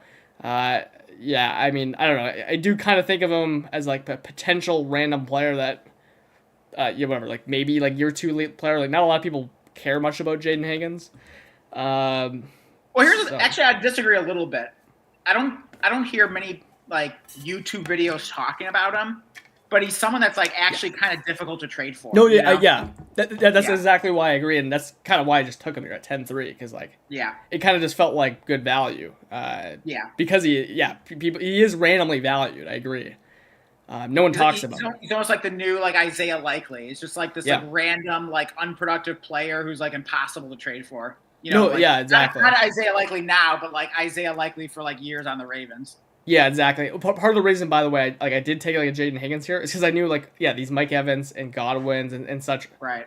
I knew they were coming up, and the tight ends I love too. So I just figured I'd go something young there. You get a young receiver, someone that can gain value, and not a bad like year 2 breakout bet to make. Yeah, I was actually really happy with this Kittle pick 10-7. I mean, I don't know what to expect, but I thought it was good value. And then Evans, Godwin, rookie. Don't know what rookie that is. Maybe I can scroll here and see who that ended up. And you got really good value on Cortland Sutton. Yeah, like Sutton, I didn't even have my eyes on him until you're just there. I guess I literally passed on him for like Kelsey, and then he was just still there. So I just took him, and I'm happy with that pick because Stan had a really good argument for Sutton. Oh yeah, I finally watched that video. Yeah, he definitely did make a good argument for Sutton. Yeah, exactly. And I think Levi from Data Driven Dynasty actually liked him. And they both referenced him as like a 10 or 11th round starter pick, which I haven't personally seen this offseason. But, I mean, I guess that means the 14th round. Of course, Brandon Ayuk is just sitting here. He's been my man.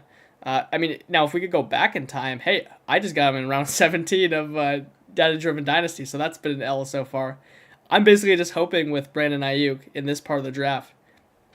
Can he sign a contract? That's all I'm hoping for. So I just read a report that like I can't remember what it said exactly, but like sounded like the Commanders' interest in him was waning. I don't remember if that was just like sleeper slop, but I thought it was like some kind of beat reporter behind it or something. Yeah, it is sleeper slop, but no one knows right now. I mean, like who knows? The thing is like I think it's pretty fair to like start speculating about that. At the same time, just his price in general in Dynasty, you could sell, like, no one wants him. You could just get him for complete junk. So you don't need to draft him at round 13. Right. Anyone watching, like, you might be able to get him around 20 of, like, a startup right now. So a pick that I like at the right value. I wouldn't draft him at 13-6 right now for sure, though. Which is why I let him go to round 17 that last draft. Rashad White is a guy that I kind of discovered.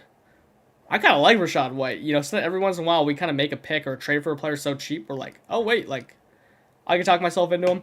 Rashad White in round 15 here, I couldn't really understand why he was still there. Not that I would like take him too much earlier, but I like him more than Dobbins. I like him more than Pollard and stuff personally. Because he Yeah, I catches mean, the football. Nick and I definitely had like Sutton and Rashad White on Yeah. the radar in that range as well. So yeah, I thought those were both very solid picks. Yeah, so I was really shocked about how that fell. Diggs late, yeah, the rest of the draft doesn't really matter. But anyways, yeah, I wasn't too happy with the draft like overall, honestly, because it's just not how I like to draft. As a result, I did come up with a pretty good lineup. I thought, I get Jeremiah Love and like Henry, and the other kind of Rashad Whites, but yeah, I mean, some nice top heavy guys. I love that quarterback room personally. I guess kind of the question mark is like, what happens with this Bears wide receiver room? Can I get one of those guys to go nuts? And then, I got enough depth here. I guess if Brandon Ayuk signs, that would be really nice for the squad. But I mean, yeah, for not being your best draft, like it's still a pretty solid team. I mean, obviously, like you have set the bar high, Blake. I mean, I call you the startup master. Although I think I might be starting to give you a run for your money here. I mean, my last two startups here have been pretty solid between Deep State, which is probably my best startup draft ever, and pretty proud of this one that I did with Nick as well. But yeah, I mean, you are amazing at startups. So if this is a bad draft for you, like that definitely says a lot. Still think it's a very solid team. Like in terms of like my like favorite and least favorite pick. Here, let's take a look here. I don't know. Do you want to clear the bottom there? Yeah, you can not even do Brandon Ayuk because that'll be everyone's least favorite. A non-Brandon Ayuk least favorite. Okay. Yeah. So for my least favorite pick, I am going to say, I mean, I'm skeptical of like Kittle coming off the injury. That one comes to mind. Let's see if there's any other pick that I dislike even more than that. Yeah, I think I'm gonna have to say Kittle. Like I'm just gonna have to like see it to believe it in terms of like coming back from a torn Achilles at his age. So like I just don't totally understand taking him that high. Like at his age, coming off that serious of an injury. Like I mean I know he's been amazing, but like I just gotta see it to believe it. In terms of the best pick, I mean Jeremiah Love at the 207. Like how the hell does that happen? I mean that's just insane. That's the second time that's happened. I think it was Genty in that deep state. I don't know. Maybe it was Love again. You got a great deal on Genty. Yeah. So like I don't know, but like honestly, all I know is that mid second, like if you just sit there, something good seems to fall every time. That's a sweet spot for sure. Yeah. So unbelievable value there. But wait, did he fall to you, or did you traded up? Didn't you to get that? For Genty in the deep state, I did, but in this one, I just sat here. I was trying to. Wow. I was trying to trade up. Trust me, I couldn't though. That's crazy. Okay. Yeah. Well, that was like almost too easy since you just got to like sit there and let him fall to you. So maybe I'll pick like another like honorable mention here for a good pick of yours. I mean, of course, like Goff and like Baker are such easy ones. So that's low hanging fruit. I can't pick that either. Well, let's see. Anything else I want to give a shout out to? I mean, I guess I already mentioned like Cortland Sutton was a good value there. I mean, pretty good across the board here. So yeah, I think I've said enough positive things. Yeah. So, what about a least favorite pick? Oh, least favorite. Oh yeah, I think I said Kittle. Oh yeah, that's right, Kittle. Yeah. That's right. Also, I mean, I just saw JJ McCarthy. As you scroll down there, like, I mean, hey, I hate to, crap on my Michigan man, but where'd you get him? Me, I didn't want him. I got him around 18. Round 18. Okay, so I mean, I guess I kind of understand it. You know what? I mean, it doesn't sound too horrible. But I don't know. Just like the next quarterback on the board was Jalen Milroe for like reference. Okay, yeah, that puts in perspective. So. Yeah. I mean, in theory, I mean, JJ McCarthy, there's still a scenario in which he turns it around. It just doesn't feel amazing at the moment. Also, so you got James Prelate. That's a nice pick as well. So pretty solid draft. Yeah, not how I like normally want it, and but I don't like I do actually have some concerns about like I actually do have quite a few like veterans on this team. Like if Kittle doesn't come back, if Evans, Henry, whatever it is, I think this team could easily like fall apart. But I think just to clarify, do you have any future picks at all? And I'm assuming you at least have like most of your originals. I think you're missing the 27 second that Nick has. I just swapped basically my 27-second to a 28-second. Oh, for the 28. Okay, fair enough. That's all. So Okay. yeah. So like I'll probably want to make a lot of trades in season. Again, especially if there's like one of these players is hot. Like I'll probably like help someone out and like trade a player away because I do have a decent amount of depth. It's just like a lot of like vets though. So I got some work to do for sure on this roster. But yeah, so you're thinking like maybe like turn some of your excess veterans who are producing into future picks, and then kind of end up where you were hoping to get all along.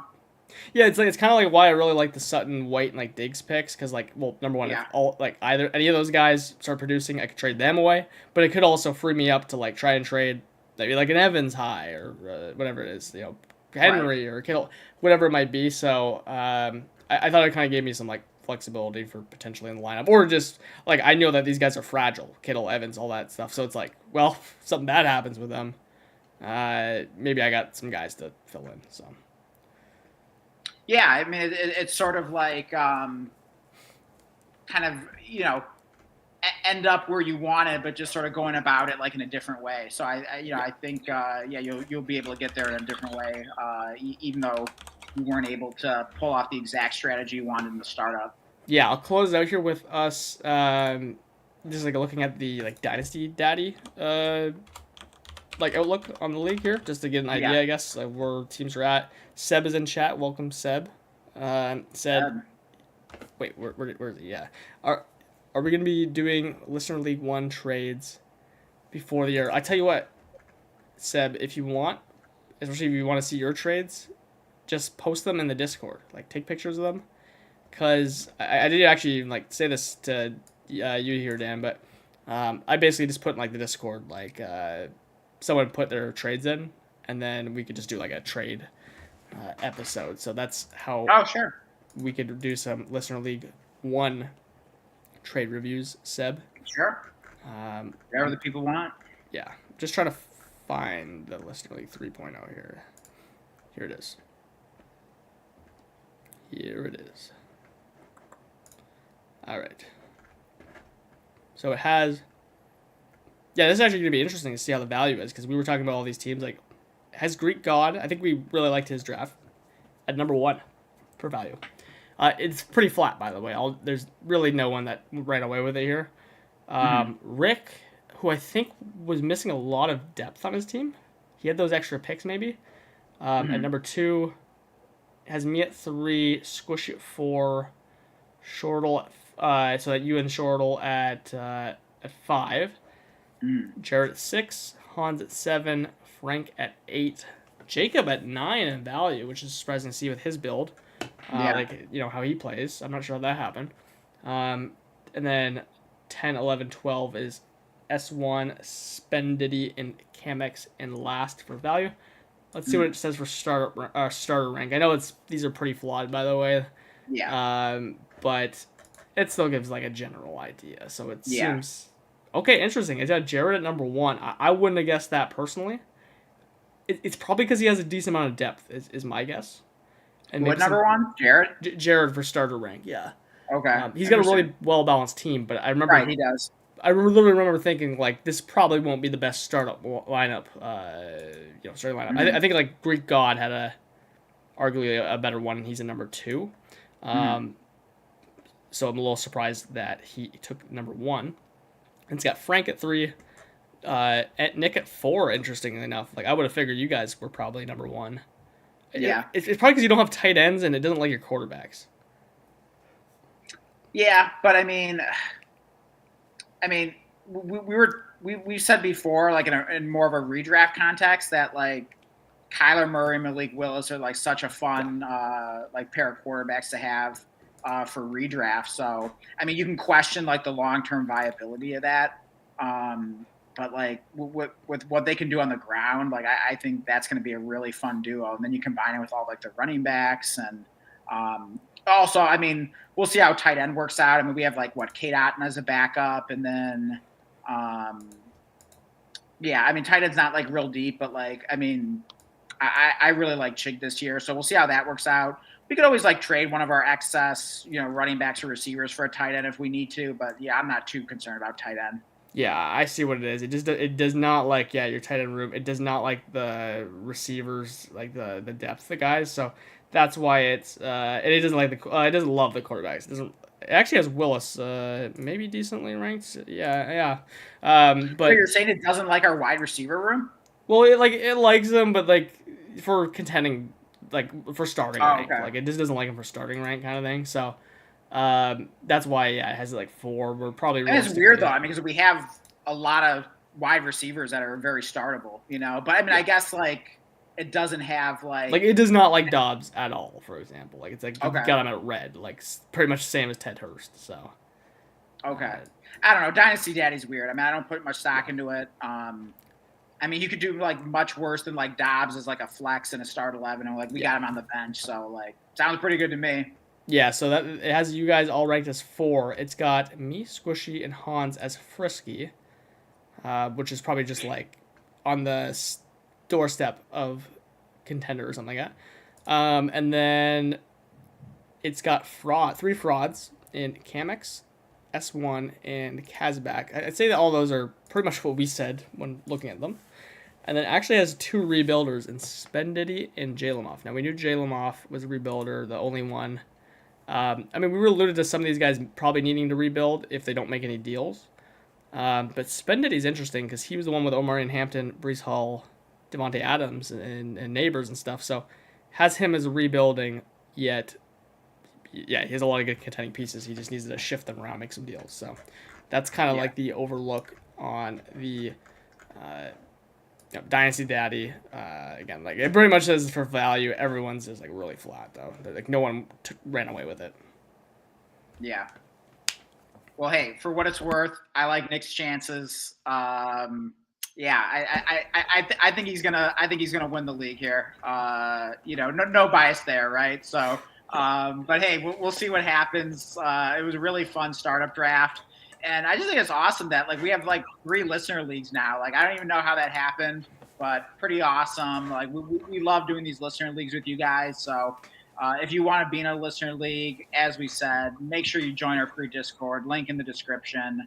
And just like posting. Actually, I think we have a listener league channel in there, right? So go to that, or it doesn't even matter where. Just post somewhere in the Discord that you want to play in a listener league, and yeah, if we get enough people, like we'll start a 4th one at some point here. Yeah, definitely. So yeah, I mean, long roster review stream as always. We just find ways to take years to get this one done, but always a fun stream. Oh so, yeah. These startup draft reviews are never short. You know what I mean? I thought we could get done in an hour, but the first one, we were cooked. Like we went like 10 minutes, and I was like, all right, yeah. Yeah. But hey, it's a labor of love. Once we get yapping about startup strategy and all these players and stuff, we can't help ourselves. Yeah, I think a lot of good. Wrap it up here. Yeah, a lot of good info for anyone randomly watching, or just for people that drafted. Again, we know there's a lot of new Dynasty players in here. We're not trying to like. I forget who it was. I think it was Tighten Up last year. Like he did not like when we were like given criticism on his startup last year, but we weren't like trying to shred it apart. We're just trying to tell you like what we would view differently and what just like just help you guys out, like genuinely. You know what I mean? Like obviously we've done so many startups. It's not even funny, especially me. Like I've just done so many that we definitely. And although like we're competing against each other in the listener league, like our bigger concern is like we're trying to help you like be better dynasty managers like in all your other leagues. So like that's where our priority is. Yeah, exactly. If we make you better in this league, hey, it is what it is. But so hopefully you guys like that and maybe got some interesting kind of perspective or whatever review on your team that maybe can help you in the future. Absolutely. Yeah. So any final things? Yeah, just go to the Discord. If you're new, keep an eye out for new content. Anything else? Hey, we should tell people like I am curious like for especially for how long the stream went. Did anyone actually like watch it to the end? So like if you're still watching at this point and you like watch this whole thing through, what should they comment on the replay of this live stream? They should comment. Um, comment something random like relevant recently. Like Oh, Connor. I know.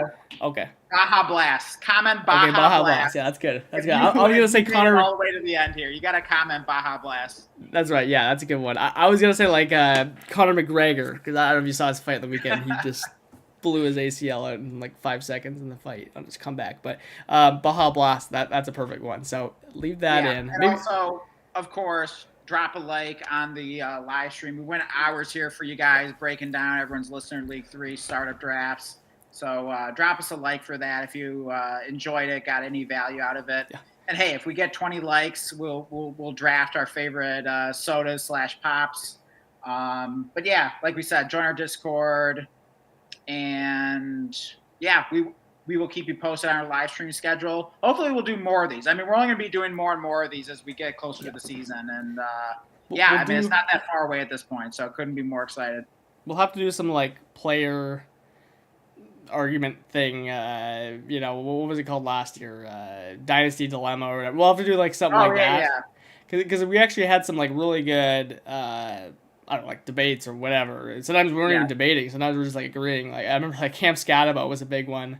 You know, you were saying like that everyone's gonna be shouting whatever, boo or whatever for like his name. Oh, dude, I mean, I couldn't have been more right about that. You know, I mean, like I think I even clipped that not too long ago. But I went back and watched some stream where I was like pounding the table for Camp Scatabo. And I swear, like everything I said, like came true, like to a T. So, like, hey, you gotta tune into Dynasty Savvy to get more brilliant calls like that one, right?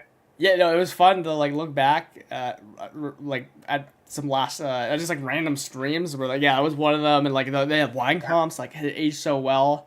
And then we just had some like really fun conversations last year that we could try to recreate them for different players and situations totally. this year. Like, talking a lot of like more like random players backfields. Like Jags backfield's probably one we completely whiffed on. I think because like I was saying Tootin, I think you were saying like Tank Bigsby, and it was ETN. So like I was saying Tank Bigsby. Yeah. I was trying to talk you off the cliff, but it was. Actually, I mean, Tank Bigsby. I mean, like he put up some amazing metrics last season. They just happened to be on the Philadelphia Eagles as Saquon's backup, but like he actually is good at football. So like for all the people like dissing Tank Bigsby, like I was definitely right. He's good. Yeah. He's just sort of stuck in a not ideal situation for fantasy. Yeah, exactly. He doesn't catch the football, but he is, potentially a good running back for sure.